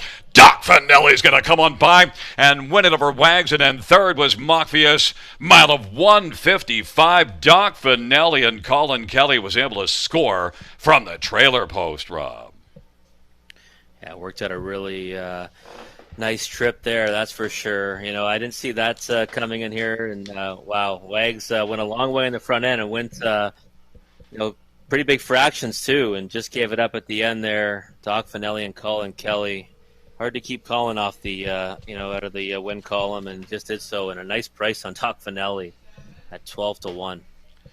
We definitely liked the horse, and look, he was second to Last Mock last time out. We just faulted him. Only the trailer post. Well, Colin Kelly got the job done. He got the right trip, and there it is. 9-4-2 are the top 3. And then I thought it was the 7 finishing for Sobel attack. We'll see. And 1 Perfect Rolo is close for 5th. I'm not sure if he was able to get onto it, but we'll see 5th coming up shortly. But number 9, Doc Finelli, was victorious in 155 for Colin Kelly. Trainer Kyle Bossens, his barn has been getting better and better, so we definitely need to keep an eye out for Kyle Bossens' horses right now. Oh, for sure. And, if we knew that Perfect Rolo would be leaving out the way he did, I think it was easier to get behind this one, that's for sure. 12-1 is a big overlay, especially from the trailing posts. I mean, but, yeah, I needed Wags to hang on there, Gary. And Wags also 10-1, so you do have a big top 2 at 12-1 and 10-1 for the super high 5. And the one just dropped out at the finish. But look, Captain Ray did manage to get onto the ticket, so Captain Ray managed to get in front of Perfect Rolo at 14-1. It is a 9-4-2, 7-6. And back in front of us, 9 Doc Finelli, 4-year-old Badlands Hanover. Bay horse owned and trained by Kyle Bossens. Colin Kelly, the winning driver.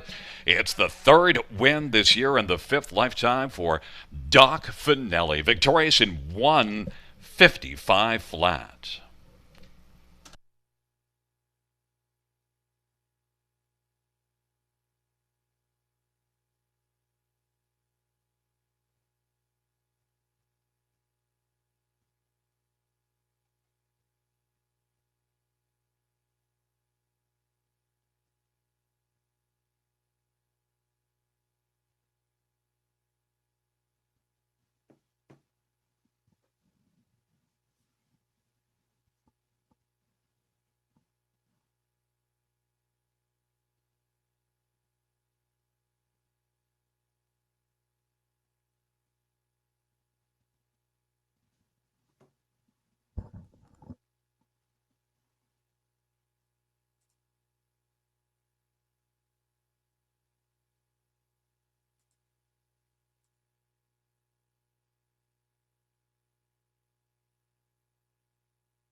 11th race payouts, 9 dock finale, 27.58, 20 and 550. 4 wags, 10.60, 440 and 2 Mockvius, 360.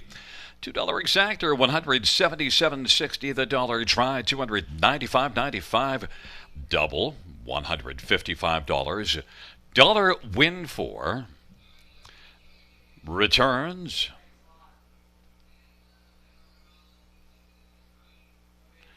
$242.20. We had a 20-cent high five. $1,794.91. Ka-ching.